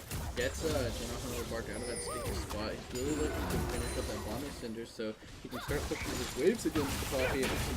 But he was unable to find a good time to recall. Leading up to that point, lots of money probably stored up in this top and bot lane as they have been seeing items. Stopwatches past the 6-minute point now are all available on everyone, and so we expect the first few games to be met. Okay, let's stopwatch use. Now, let me ask you, Alex, let's say you're playing Unreal Obama, where do you think you want to go? Right now, there's really not a good place to game. It just sucks, man. Yeah, Just like sucks with Black not Shield, very what are you often. gonna do? Poppy, haha. Poppy, take the haha, Poppy. Lee Sin. Playing Lee Sin against Poppy feels bad, man. Yeah, and so it's really up to Sci-Fi, I guess, to make sure that the first game he goes for is a counter game. Yeah, that's really the best bet for the Unreal Obama, is to aggressively get vision down in Sci-Fi's jungle, know exactly where he's going to be on the map, and look for counter ganks. The other potential thing they could do is attempt to dive onto the bottom lane of Snek, but that's very dangerous against an Alistar, as well as the fact that they have two stopwatches available. Stuff like that. So blue buff is going to be taken. Blue buff not being aggressive. Morgana actually doesn't need that much help with mono sustain after she gets the last chapter. She's really just dumping W after W on the wave. However, you are giving up mid lane priority through that if Almighty ends up picking up blue buff, which I guess actually Unreal Obama. That one's the odd choice. That for one's me. the weird one. Yeah, I'd love to get the blue buff on Almighty so we can get priority and doing more reliably. Level 6 picked up by both junglers. They will be looking to make some plays with their level 6, hopefully, so that this game can have something happen in it. 200 gold lead for the side of Sky Zero, mostly just once again developed in that small CS leads. Yeah, what a fun game. What's the first dragon? Air Dragon. Great. I love me some air drakes. Randy Newman tries to get the stop on the recall, unable to find it, but instead goes for a control ward. We do see the Mr. Krabs is on it, so Team Landsnake will know if Sky Zero goes for Dragon. We do see everyone starts committing their control wards down towards it so that they can get secured vision around their Dragon. Potentially looking to use that as their first thing. Now, we have not mentioned it, but Shen's Stand United is available for any play that they go for.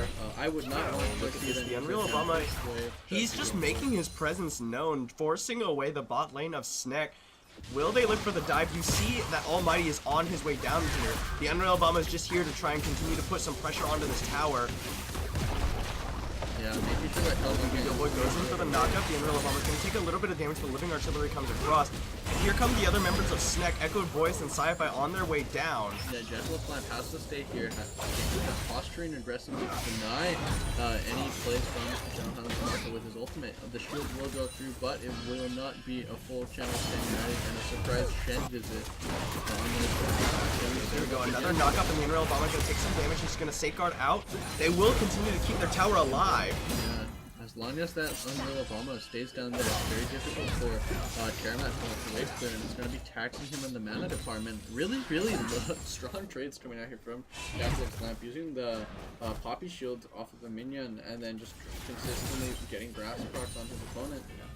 This mid lane Morgana, there's not a lot of people who've been playing that. It's really just Echo Voice as far as Diamond Camp is concerned. It's a really nice pick to kind of skip forward in the phase. Boy is going to go in. Katachi is putting down a lot of damage actually onto Karamat, but he's taking a lot more in response. There's going to get the stand behind me, and the Living Artillery forces the summoner to heal out from Katachi. Yeah, very aggressively played down here. So we're not able to get the tower. Really nice combo there from PB Doughboy. Playing Alistar correctly as a diamond player. You know, not missing a combo. Watch him miss one now because I mentioned it. Yeah. PB Doughboy, please don't miss a combo. You're gonna make us all look like fools. And so hey, to be fair, I never missed any of my combos. I just true. died. You just died. Yeah, you died for your team. Like a true support. So here they come. PB Doughboy picking up this vision control that Sky Zero left over from the air drakes, but then everyone opting to get that power play. The number of games when I say, Biscuit, I'm just gonna die here for you is too high. The life of a support player. And so, once again, Katachi and Randy Newman looking to pressure up on this tower. When will Sci-Fi put an end to this vicious cycle? Cinderbolt completed, boots and a cloth armor. He's stocking up on control wards. Sci-Fi potentially looking to make his presence known. Hasn't really had any good gank opportunities, but it's just a matter of time before this top lane tower falls. Jack is laying down the oppression in the top lane, but he is down a fair same number of CS as he was last time. The big CS deficit is between Karamat and Katachi. Look at that. Yeah, that's an entire kill. 2 waves out of the trading his HP for farm it looks like. PB Doughboy might be a little bit caught here. They're gonna try and get the concussive blows. Good Sonic Wave lands. He's gonna knock him up, gets the aftershock. He's gonna get kicked back towards the team. He has the flash out. He's gonna get the summoner here from Karamat. Here comes Sci-Fi. Flashes over the side. Misses the Glacial Prison! X-Smithy, is that you? Stun off, and he's gonna get stunned himself. Stand United onto the Unreal Bomb. It's first blood picked up for Katachi on the side of Sky Zero. Game and decides the first thing he needs to do is breach your game by ulting sideways his Smithy style. Gets the Shenna, but that is not enough. Yeah, Jack did interrupt the teleport down there, but probably to the benefit of Sky Zero because he's now here to defend the tower. The Cloud Drake goes down in their favor. Jack is looking for some damage, but he's out of mana. Does not have enough mana to keep his builders into the hammer attack. What's it called? Oh gosh. I don't know. It's like, I think it's something stupid like Hammer Strike. I don't know. I'm gonna look it up right now. Hammer Shot. I was close. Alright, well, that would be first tower for the side of Sky Zero in the bot lane. All that whittling down ended up surmounting to that, and that will be a 1,000, 2,000, 2,300 gold for the side of Sky Zero. Quick man. Yeah, Sci-Fi, I think he Arctic Assaulted into the wall there, and he tried to use the flash to extend it, but he didn't have vision over the side, ends up missing anyway, and then throws out the Glacial Prison in a moment of panic more than anything. A moment of embarrassed panic, he just randomly tosses it out and dies. And so, not the best first attempt of doing anything in this game from Sci-Fi. However, it's just one kill. And this is a one Cloud Jet. It's not it is tower first blood though, and that means nice from Steadfast Presence from Jack. That looks really nice from Jack. The new Elf Poppy skin, big fan. Available for, or not available anymore, but was available for. Temporarily available for X dollars or XRP on the Riot store. Yeah. Not sponsored, by the way. So it does look like Katachi and Randy Newman have come to the top side to lay so it's siege. Sci-Fi. This is a 3v2, except for the Unreal Obama on his way up to make it a 3v3. That's a good knockup for PB Doughboy. Oh, the flash in! They get onto Katachi. He's not able to rocket jump out. The Glacial Fissure is enough. He's gonna flash away. And here's Sci-Fi. They're looking to continue this chase. Randy Newman flashes out to safety. I'm really disappointed that Sci-Fi didn't follow up on the initial portion of those CCs where Jack was able to get the canceled rocket jump there. It would have been really nice to see Sci-Fi get his damage there as opposed to in the after part and hold on to the Glacial Prison. No kills ended up coming out of all that wonderful outplay. Jack once again on Poppy canceling consistently Tristana with his steadfast presence. And all the meanwhile, farming in the mid lane, Vidar now at 90 stacks. I believe it's every one. Is it every 50 or every 100 that he gets a cooldown reduction on his W? To be honest with you, I think I'm not it's familiar 50. with that. I think it's 50. Every 50 stacks, he gets like 10% CDR on his W. Oh, come on. And so that's another way that he influences Every 50 stacks yeah. of Phenomenal Evil reduce Dark Matter's cooldown by 10%. So that'll be something to watch every time we break the 50. So we'll be approaching the second one. Ooh, here they get the stun onto Randy Newman. They're gonna get the double knockup, and Randy Newman now he cannot stand behind me. We'll get the stun off onto Jack Glove's lamp. Hitachi just unloading with some free autos, but not a whole lot of damage, you're right. Yeah, no. It's a good move. And so Jack Love's Lamp ends up recalling, going for that bottom lane. Meanwhile, Bruno has the park up, get off the starting map. They can catch back up in CS, or I guess balloon his CS lead. He would never really be hungry. Able to get more CS on his Herald will be going to the side of Sky Zero, and here he crashes the wave tower. So Jack Love's Lamp, walking his top side. Sci-Fi is really trying to make something happen here. Now that Sky Zero knows something's happening. There goes Sneck. He's gonna get BB Doughboy double knockup. The Stand Unite comes out onto Randy Newman, but it hardly matters. Jack is gonna interrupt it just for good measure. And they pick up one for themselves. Sneck do in the top lane. The red noodle fight happening over here. Meanwhile, there's no fight happening on the top side. It's still in the disengage. Herald still available for the Unreal Obama, but needs to be careful where he places it, as Sci-Fi can charge into him and TV Doughboy can both charge into him to interrupt it. Ended up using the Herald and Power Beam called just go off and reset and potentially start prepping this dragon, which spawns in the next He's starting to lose out on these trades up against General Hannibal Barca. But Shadow Dash comes across, and now those empowered auto attacks are coming across. Jack's able to make it work in the shorter trades when the hammer shock damage comes in. Yeah, it gets kind of brutal because you end up having the Shen cooldowns. If it's able to get consistently his sword strike across you, his shield gets on a lower cooldown, and so early in the lane it's not actually likely to get later on where there's lower cooldowns, higher health on that actual shield. Poppy's shield ends up not being as spammable, so you do end up losing a lot of health on those trades. So here you see Lucien summoning the eyeball. The Rift Herald dropped in the mid lane. The teleport used from Jack Love's Lamp to try and stop it, but it is going to barrel into the tower anyway. He'll walk into the event horizon, hand over some more of those Phenomenal Evil. Yeah. He's sitting at 100 something. It doesn't say unless we mouse over it. So. It's like 100 plus at least. 100 like 5 or something. And that Hitachi left alone, he's gonna get some more damage onto that top lane tower. It's only a matter of time. Oh, but look at Sneck. They're trying to send multiple people up to the top lane to push him away. The boy's gonna go in under Randy Newman. Sci-Fi to follow over the side with the Arctic Assault. Dark Binding goes wide, but they will stun him in place, and it will mean Randy Newman surely gonna fall here. No, he gets the Glacial Fissure. Flash forward from Sci-Fi will secure the kill onto the that he sport. flashes forward but doesn't use the Glacial Prison. Sci-Fi still holding on to that Glacial Prison because as long as this top tower is up, it is pick potential for the fighter. He's not willing to let this tower fall. So Sci-Fi 100% kill participation, just like last week. Yeah. And 100% death participation. Sci-Fi center of the action for the team of Landscape in the early game. And I mean, it's like we said, he's gonna be the one they rely on to make plays, and he will also be the one who, on the back, they hard feeds.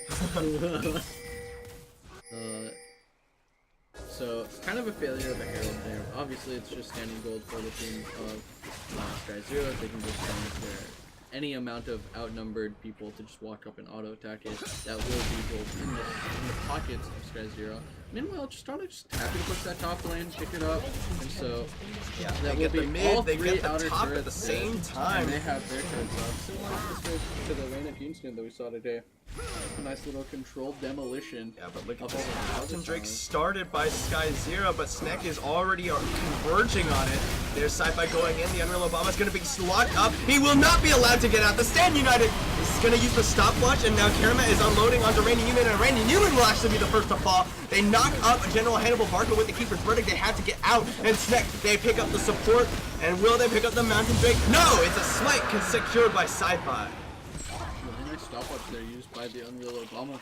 It's waiting out the steadfast presence so he can use the safeguard to get out of that dragon pit where he just got consistently CC'd. Unfortunately, Randy Newman came in trying to save him. And just gave him life. Died. Life for mad life, he said.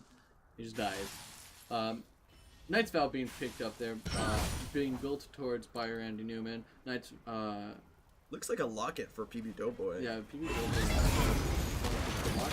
I do like against the AoE Vygar damage, as well as the fact that you don't really need that much single target protection because you do have the more damage, which will be protecting in that regard. Now, I'm interested to see what plays the Unreal Obama is going to be able to still get from this point forward, because once Sci-Fi completes that War Mines, it's honestly, you might as well be playing with Lucian with all the engages you're going to be doing. Now, General Hannibal Barca, he feels very confident in his ability to trade away with Jack Love's Lamp, and you see how much more damage he's doing compared to Jack on his opposite number. That percent HP really dealing some good amount of damage at this stage of the game as well, but expendable shields and Shen kit allow him to trade versus these low DPS top laners fairly well. No Orin in this game, no Cho'Gath, no Malachis, just straight up high skilled tanks like Shen and Malphite. High skill tank. I'd argue that Shen's a high skilled tank. Okay? Yeah, do you think that Shen top lane is coming back after the fall of Shen's support with the Aftershock nerf? Against tanks, probably. But like, Oh, Jack I wouldn't blind needs to pick not walk up too far here. Yeah.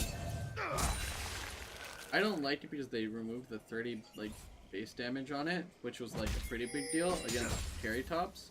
It allowed you to trade pretty even with them. But with that gone, it's basically all percent HP. So you pick Shen for this stage of the game rather than in the earlier stage. It's like, I'd say he's about the same tier as Poppy is.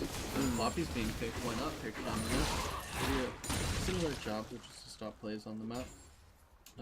It looks like Jack Love's Lamp is building towards a Warmogs, I guess. Could be Randuin's. Could be random, could be Warmogs, could be Deadman's. I'm not a big fan of Deadman's play in general. So, +1 gold there for Jack as he picks up that zombie ward, drive by with his shield. Yeah, in general, I'm not a big fan of Deadman's play really on any champion almost. Yeah, Righteous Ward just feels like so much better after they added the CDR to it. Yeah, and if you're really looking for defensive stats, Randuin's Omen is a lot better. Absolutely. Really good vision secure here Yeah, for Snek slowly getting choked out of their own jungler. It's interesting to see that it's on the bottom side instead of towards the Baron, but this will secure the Bark and be split pushing with the Stand United readily available. Oh, they actually got the stun onto Echoed Voice. They're gonna Black Shield himself after the fact. Yeah, they don't want to get stunned again by this. And like 5-man Fiesta in the mid lane. I really Another like Event Horizon is going to land onto PB Doughboy. He's actually going to cleanse it with his ultimate. Walks out the other way and decides maybe I want to engage, but that just means a wasted ultimate on the side of PB Doughboy's I Alistar. would like to see a flash combo there. From PB Doughboy. If he's going to connect the ult, you gotta commit all the way. He's still got a stopwatch too, though.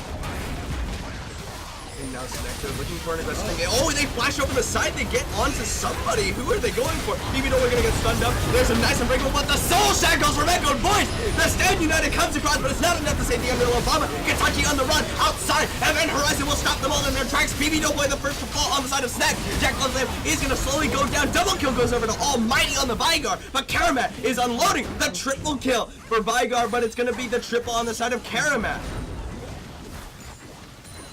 An explosive fight there for the side of Landsnake, able to make sure that Karamat remains unscathed throughout the fight. Almighty unable to get any real damage onto him, and the two main carries for the side of Landsnake able to bring a nice fight there. We did get to see Sci-Fi basically down in the mud, actually as much damage as he could, And Jack on the side there, going for a pick. Not entirely sure who that was on. It looked like it was on Sci-Fi, kind of a random person to be flash engaging onto.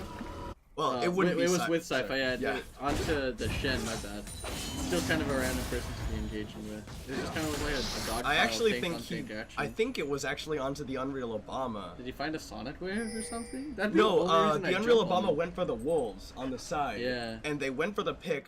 And the Unreal Obama, you can see on his cooldown, he had to flash because the steadfast presence wouldn't allow him to safeguard out of safety. In the end, Really it's a weird 4 for fight. 3 in favor of Snek, but they're only able to close out one tower, and that means that they're still in the hole about 1.5k gold. Yeah, It might be even more after this tower goes down. Oh, I thought that was an enemy fighter here. That's going around the chest. You never want to see that as for Sonic. They're like, I guess I'm Can't dead. quite buffer out of that one. You can, it's just very difficult. You have to like start your jump as you get stunned. You can't dash through Yeah, it. because the event horizon, if you didn't know, it stops dashes. Yep. For whatever reason. They added that for some reason, yeah. So that will be the last, that'll be the opening up the mid lane, which does allow Shen to now start doing some dumb things. And it is pointed by Jonathan Barker, like the way he's been playing with him, but it has been working, so keep it up, I guess. I'd like to see a lot more split pushing coming out from General Hannibal Barker. I really don't like these 5-man mids. That's the only way that Landsnake is able to get positive fights. And so they're up in kills, but down in global objectives and down in net gold. So at least in that regard, Doughboy gonna get caged up by the event horizon. Nice side steps on most of those skill shots. Doughboy has fancy feet on the Marauder Alistar. Right, so Snek, they'll turn away, just default that blue buff over to Karamat. And now they're ready to contest over the Ocean Dragon. Ocean Dragon. I read actually this is great. So the difference between a drake and a dragon is how small and magical they are. Oh, really? There's like a technical term. Yeah, there's tiers for it. Like Elder Dragon's a dragon, and you see how big that is. But like since this one's smaller, it's less intelligent. He's gonna knock out Almighty of all people. Itachi gonna get jumped on, kicked out by the Unreal Obama. There's the Glacial Prison is not quite gonna find any of the members of Sky Zero, but it will slow up Randy Newman. He's gonna flash out, slowed up once again by Sci-Fi, and it will look like Randy Newman is gonna give his life for the team. He's gonna get comboed, Dark Binding lands, and Sci-Fi picks up a kill. Alistar didn't mess up that. If he messed up that one, Randy might have won. So good job there. PB Doughboy not messing And up now the Alistar look, combo. Snek looking for the aggressive Baron call at 27 minutes. Yeah, they have a Mountain Drake. They have a Mountain Drake. They have a Karamat on the Kog'Maw. It's down to half already. Stand United is available for General Hannibal Barca. The Unreal Obama is going to be spotted out by a War. PB Doughboy going to try and keep him out. Just standing there blocking the Sonic Wave, is not going to let him in at any cost. Going to flash out. No, it's secured by Sci-Fi. The Unreal Obama is going to get taken down by Jack Love's Lamp, and Snek will take up the Baron. Almighty going to just get a little bit more phenomenal evil. Give me a little bit of Yeah, that. but Itachi looking for the tower, but it's going to be teleported on. But here's PB Doughboy! Gets buster shotted out, but the Dark Blinding to follow, and it will be a kill for Echoed Voice. Itachi getting cut out in the weirdest way. Really nice awkward teleport from Jack Love's Lamp, and then a nice flank from PB Doughboy to make sure to tell that ADC to sit down, and Echoed Voice to bind him and be humble. Let's check in on the phenomenal evil stacks. It's sitting at 200. It's like 201. 201 phenomenal evil stacks. So that is a total of 36. No, that'd be 4. So it'd be 45% CDR and SW on top of the 20% from Morello, maybe 10% from Transcendence. So it's pretty much the same cooldown as his Q right now. I've seen it get to like half a second cooldown, but those are some like really like 50 minutes. Oh, they just combo down the Unreal Obama. He's gonna get taken out. Echoed Voice is on a rampage. Almighty looking for the... Oh, gets the ultimate, gets the shutdown. Echoed Voice falls. Sci-Fi gets the Black Shield, and he's going in deep. PB Doughboy taking a lot of damage. He needs to get out of it. The exhaust goes down onto him. He's still got his stopwatch, but he doesn't use it. Double kill goes over to Almighty on the Vicar. Sci-Fi is going to get taunted through. They knock in a General Hannibal Barca, but Karamat, he can't find the damage. Keeper's Verdict knocks away 2 members of Sky Zero, but they will stun up Jack Love's Lamb. And Jack will... try to go for the blast cone, but he will not be allowed to. Denied, but and he failed the flash. It's gonna be more for Sky Zero. Thank Jack. not able to find the blast gun. You know, if you're gonna flash, just flash the blast gun and outplay your opponent. Well, he was Instead of taunted. failing the flash. He Yeah. taunted Oh, yeah, he through taunted him, through. gets onto the blast gun, blast Jack back into the red buff pit, and at that point he failed the flash. 200 IQ plays from General Hannibal Barca on the sub Yeah, in support Shen. 007 Secret Agent General Hannibal Barca. He's going to be pushing up that top wave, really big top wave for them to rotate onto. Not good to push from the Baron minions, says Katachi. Catch me at the top lane. Yeah, teleport from Almighty used into that top lane just to help them all up there. Sky Zero gonna escort this wave in. Echo's Voice is gonna do what he can, but he walks himself into the event horizon, uses the cleanse, takes a lot of damage anyway. BB Doughboy gets a two-man knockout, dashed in, taunted in by General Hannibal Barca. The kick is available on Almighty. Flashes, that's a good stopwatch from Karamat, but it will mean his death soon after. The cleanse comes out too early, and he will get caught by the event horizon. General Hannibal Barca now dashes back to safety. Again, surprise, they knock him up. Almighty's on a killing spree, takes out Sci-Fi. The stopwatch from BB Doughboy is not enough, and he will go down. But now Jack Levson gets in. He shuts down Katachi. Randy Newman going very low, but the event horizon will keep him alive. Jack Levson gets the black shield, but he gets taunted up. He's gonna go in for the taunt, knock into the wall burn to General Hannibal Barca. He will get a kill back. Yeah, Katachi jumped in there, unable to find the actual execute damage onto the Echoed Voice. He ults and auto attacks the Morgue, but was not crit or assessed the damage incorrectly, does not find the kill, and ends up dying. So in total, a 3 for 3 for the side of, for both, I guess. Yeah, 3 for 3. That's the same way either way. That's okay. It is a successful defense for for Snek rather. But their Baron has expired at this point. Same gold lead as we started off the game though. 1.6k, just about. Yeah. It's a lot closer than it looks just based on the map. Yeah, definitely. The kills have also slightly evened out. There was a kill lead for the side of Elastic. God, that looks really tricky. I don't know if particle effect stunned it. There's a lot of junglers farming the side waves in OKLCS today, at least. Yeah. So Junglers need farm Here we get to see the W cooldown from Almighty on those stacks of Phenomena. We'll check in on him, I guess, in the next time the game dies down. I don't know, he's probably still like he's got 270. 41% CDR on the Dark Matter in addition to the 20% from the Merlinomicon. It's pretty low. It's pretty low. That's the danger of Vigar. And honestly, I think Vigar is a little bit overtuned. You think so?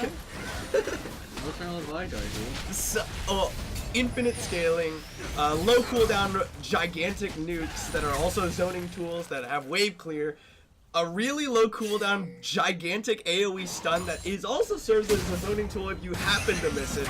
Jack is gonna get caught here, misses the Keeper's Verdict. He can't do anything. Event Horizon's just gonna stun him in place. He'll do what he can to stall this one out, but it's not gonna be enough. One of those committed here. Oh, and not to mention that he has this gigantic point and click ultimate that is also an execute with gigantic base damages. Yeah. I don't know, Vigar seems a little bit on the strong side if you ask me. Yeah, the fact that his W does as much as a full Ari burst feels good, man. But to be fair, he's 8-1 and 4. Almighty having a very strong kill participation. That's true. Yeah, by no means do I mean to slight Almighty. He's been performing very well this game. 3 control words in his inventory. That guy's a guy that plays for the team. Still stopwatch available for himself. Other stopwatches. No, that's it. I think that's everybody's. And Karamat and PP Doughboy both burned theirs in that fight in the top lane. Okay. And so it's a battle of how long can Landsnake continue to stall and find the correct fights versus how well can the Unreal Obama and Almighty create these picks in order to close the game. No global objective. The global objective for Baron spawning in 1 minute. We get to see Randy Newman and the Unreal Obama both transferring to my vision, while Katachi, now QSS completed, from the side lanes. QSS going a long way and making sure that him as the point of initiation, but it will not stop the Poppy flank, as you can't QSS the Keepers, the knockup. The Keeper's Verdict knockup. You can't QSS Keeper's knockup, and then you can't QSS the Steadfast Presence. It just makes you sit down and be sad. Good ward coverage here from the side of Sky Zero. Sci-Fi, he's trying to be around the area so that if that Baron is started, he can at least attempt the steal. And with Warmarch completed, he doesn't care too much about the poke of Vigard, although it is a little bit of AP every single time that Vigard gets when he hits. Stacks up, and Almighty is gonna look for the Event Horizon. The cage. Actually, he's gonna find Jack, so but plus 1 AP. plus 1. He's at 290 right now. 290. And so Baron is live. We do see John Barker split pushing in the sideline. He really just beats Jack every time he needs him. So they send Echo Voice to go deal with him, but Echo Voice doesn't have a TP. So he needs to basically use his Vine or Gold Shackles to interrupt the Channel, which in my book, those are team fighting tools. Those are pick tools. And so John Barker gets it. Oh, there we go. There's the Baron started up by Sky Zero. They do know, Snek knows that it's happening. That rocket jump was actually committed from Katachi, so then the Event Horizon will keep him out, and there's a taunt onto him to stop the teleport. Trying to get in there, PD Doughboy is trying to secure vision. Sci-Fi can't get in, the Glacial Fissure will knock him off. He gets him, he smite steals it, Sci-Fi gets the Baron for Snek! What a beautiful smite! And he gets kicked out. More Echo Boys trying to get in there with the Soul Shackles. Karamat gets the Unreal Obama. They knock away Randy Newman. Almighty on the run. Living Artillery. Double kill for the anti-carry of Snek. They flash for the auto attack under Katachi. And Snek comes out with a huge victory. Barker and Jack have been fighting this whole time. We saw the Channel drop, but it got cancelled by Jack. We saw the TP drop, and it got cancelled by General Hannibal Barker. These guys are just playing with each other while the 44 happens on the other side of the map. Really nice Baron wipe and Baron steal from the side of Landsnake. That's what that is one of those plays that will swing a game. It's still a big lead for Sky Zero, and without backdoor plating being removed, Sci-Fi is going to be tanking this tower for a long time if they're ever going to get it. It's alright, he has Warmogs. Here come the minions. That's true. The Warmogs will top him off as soon as the minions get here, and they can finally focus on the tower. Balanced item we have right there. And that will be Baron with a siege. Very close game here. Karamat's getting very scary on this Kog'Maw, but Almighty looking for it. There's a taunt on Jack Left Lamb. They do not land the Event Horizon, however, and Sci-Fi gets back towards his team. General Hannibal Barca is going to get stunned up. Damage coming out, but Karamat cannot find it. Making sure to use that Spirit's Refuge to deny auto attacks from the Kog'Maw and save Wani there to make sure that he doesn't get stunned immediately as soon as he jumps in there. And when he does get stunned, Randy Newman was there with the Unbreakable shield thing. It's just called Unbreakable. Unbreakable, good, dude. I'm learning these names. He's used with the Unbreakable to make sure that those last few damage don't drop onto General Hamabarka. He's able to successfully defend the Inhibitor Tower. Snek actually are the ones with the gold lead, which is weird to say when you're down 6 towers to 3. Yeah, you have the gold lead. A lot of it's on the kills and a lot of it's on shutdown kills. The next person with the bounty on their head is obviously Almighty, 8-1 and 4. They've been finding a lot of kills onto Katachi, not really able to have successful team fights because of the fact that he just keeps getting jumped on by Sci-Fi and by Jack and just completely shut down from the fight. Yeah, and Snek has funneled a lot of resources into Karamat. He's caught back up in CS, whereas the CS between Echoed Voice and Almighty has ballooned a little bit. Now with the QSS and a GA, Karamat really doesn't fear anything about this Vigor. He might commit the ult to kill him, but he'll respawn, and unless Vigor perfectly times the Dark Matter, that'll just be a Karamat is pretty much immune from a Vigor as much as he can. And then if he's quick on his fingers, he might see a QSS flat Karamat out of the Lucidal. I've only seen very few pro players successfully do it, but hey, you know, Karamat, you want to look cool, Kog'Maw. Other than stand there and barf. Stand there and barf. A good way of putting Kog'Maw gameplay. Intricate Kog'Maw mechanics, standing there and hey, at least it's not as bad as the first Kog'Maw rework before like they reworked 5.0 standstill 5.0 attack speed Kog'Maw. Nice little balanced Kog'Maw. Hey man, that was my favorite time to play with Kog'Maw. And they nerfed his base attack. Oh, Glacial Prison gonna find Katachi, but the rocket jump will get him out to safety. Dark Binding is gonna find one, but they will just secure the tower and be on their merry way. Yeah, nice little zoning 6-1 roll. It does land, but it does get buffered. No shield that's necessary. So now they're basically relying on whatever. Horizon stepped around, but Karamat just took a Dark Matter to the face and another Baleful Strike. They need to give him some time to lifesteal back up, or else they're fighting at a huge deficit. PV Doughboy gonna get stunned up. He's gonna use the ultimate to cleanse, and that's a good knockup. But here, General Hannibal Barca in the back line. Karamat gets the Black Shield, but he doesn't have the Bio Arcane Barrage. Then Glacial Fissure is going to be used. Then kick Sci-Fi through Karamat. They're trying to fight front to back, but that's a good taunt for General Hannibal Barker. QSS gets him out of the event horizon. The Black Shield is enough. General Hannibal Barker falls. They've already killed Sci-Fi. They ran in human going very low. Jack Lefland trying to play frontline, but he's taking a lot of damage. Almighty gets stunned up, knocked up by PB Doughboy, but PB Doughboy won't fall. Karamat doing what he can, flashes away from the event horizon. It's a 2-4-3 in favor of Sky Zero. Yeah, really careful back and forth, tiptoeing from the both backlines here. Karamat, kind of the sole backline on the team, as Morgana doesn't contribute that much to the fight, and Viger with such low cooldown abilities, as we've said, does. He's sitting now past the 250 mark. What is that, like 50-something% reduction? Oh my. Let's just check. What's his W reduction? W, he has 52, 52% CDR on his W. It's like 2.5 seconds cooldown. It's really Ridiculous. Champions overtuned.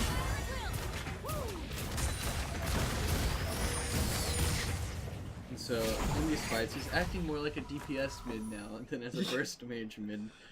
Compared to that face when the DPS mid has higher AP ratios than, you know, a burst everyone mid. else in the game.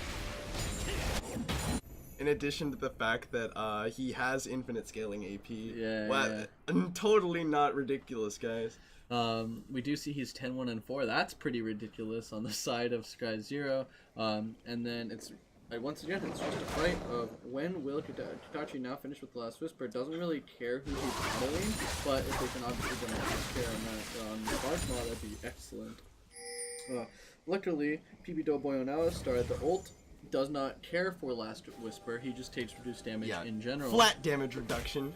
So we get to see a lot of the times here he's starting the fights with Aftershocks and then popping his ultimate in order to remain tanky throughout the entire duration of the fight. Void Staff also picked up for Almighty. I'm actually, how much AP? 1,082. So he's broken the 1,000 AP barrier. You know, 1,082 much greater than 362 for the side of Echo Voice. As far as how much AP they have. Echo Voice does not have a Rabadon's death cap, nor does he really even have a Void Staff. He's not really contributing that much to the damage to the team. Really just looking to be a teamfight presence, zoning tool with the ult, as well as making sure Karamat doesn't instantly die to like a Lee Sin kick or to a Vidar stun. Yeah, he had a couple really good Black Shields in that last fight, but unfortunately that deficit in damage, when Karamat doesn't have the Bio Arcane Barrage running, they just don't have any damage to contribute to the fight. I was kind of disappointed to see Karamat flash defensively there. You know, when you are the sole damage carry threat, I like to see players play aggressively with that. Kind of like, it's my turn to go in, right? If you have the W up and if you're face versus two, like, Vidar, as much as we cry, you know, always strong. Without his ultimate, like, Sky Zero start up with the Elder Dragon teleport coming in from Jack Love's Lamp. Almighty cuts off a corner with the Event Horizon. Dark Binding doesn't land. Jack Love's Lamp, who gets in onto Katachi of all people. He's gonna get the same United. QSS comes around. It's not Smite Soul in this time. General Hannibal Barker doing what he can, trying to get onto Karamat. Spirit's Refuge stalling out the damage with Glacial Prison being used. General Hannibal Barker flashes out the safety. The redemption gonna come out. Echo Voice survives after the Zanya's expires, but General Hannibal Barker gets a good taunt in. Jack is doing what he can. Sci-Fi has already fallen. The Unreal Bomber goes over the side and finds Echo Voice.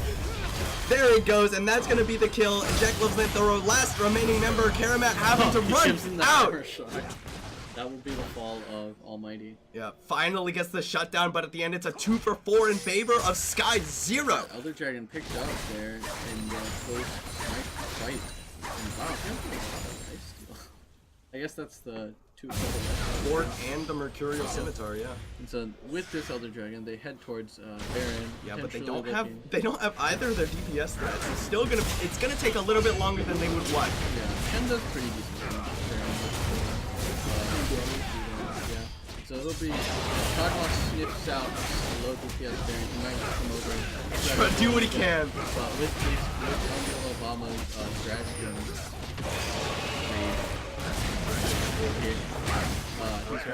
Use the living artillery. Whoa, Random Yumiko so low. Living artillery just raining down. Karamat is doing what he can. He gets the ward in there. He's gonna go for the Miracle Steel. Cannot find it. The Baron and the double epic monsters go down in favor of Sky Zero. I'd like to see Karamat man up in one of these fights and just go on in, just bark on everyone. He keeps standing on the side, you know, throwing some Bio Arcane Barrage, just kind of being scared on the side. But, you know, one of these fights, you see it when Kog'Maw's carry is when they decide to turn on the script mode and just run at the opponent, sidestep everything, right? Yeah. So it'll just be, if he finds that opportunity, in between all the taunts and in between all the event horizons, and Randy Newman's official Glacial Fisher? Yeah.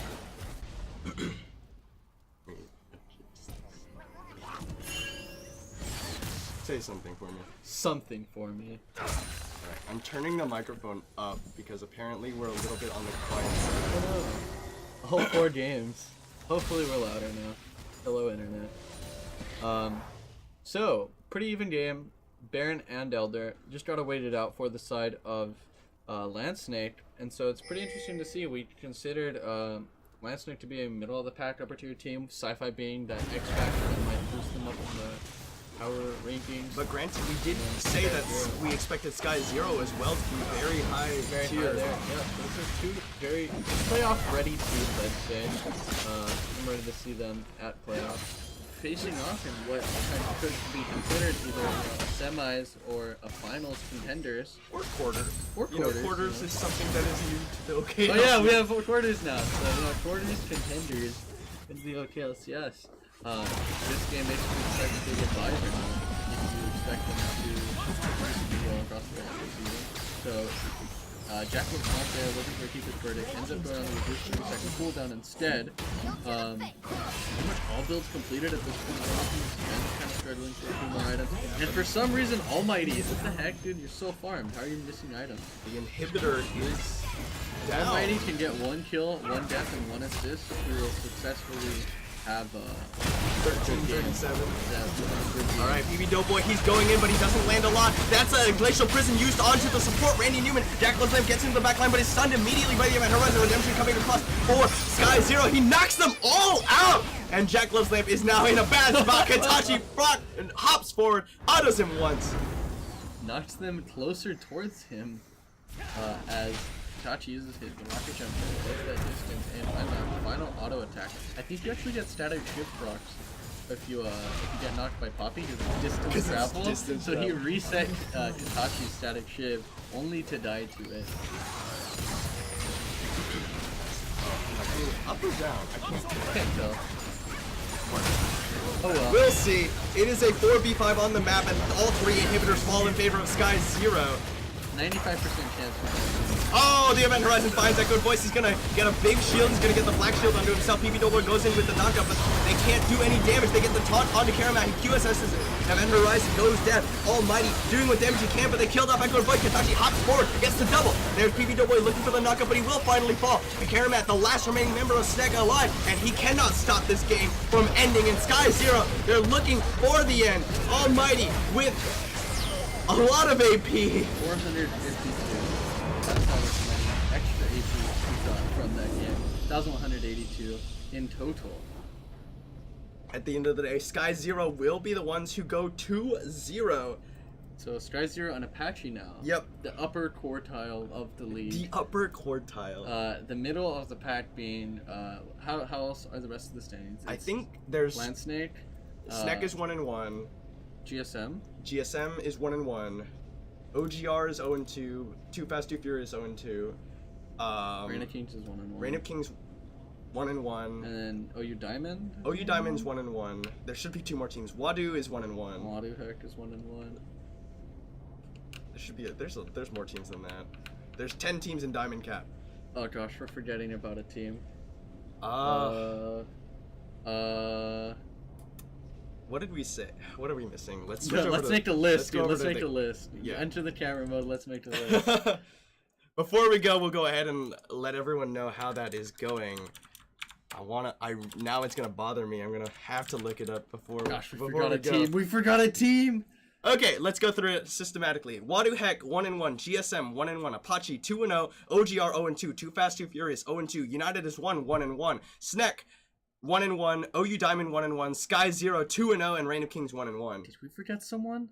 We did forget someone. We forgot Snack. No. Who did we forget? The first time we went through, we forgot about United is 1, and we forgot about... Unless I think we just miscounted our fingers. I'm bad at fingers. Yeah, we forgot our fingers. Okay, so the hyped up matches, right? It's gonna be anyone who Apache faces and anyone who Sky Zero faces. Yeah. So next week, Next week, Sky plays against OGR. That is David and Goliath of week 3. It's an 0-2 that's team gonna against be an a ugly 2-0 game. team. Unless it's a major upset and Oklahoma Diamond Rush shows us that they're not a 10th place team. It would be a major upset.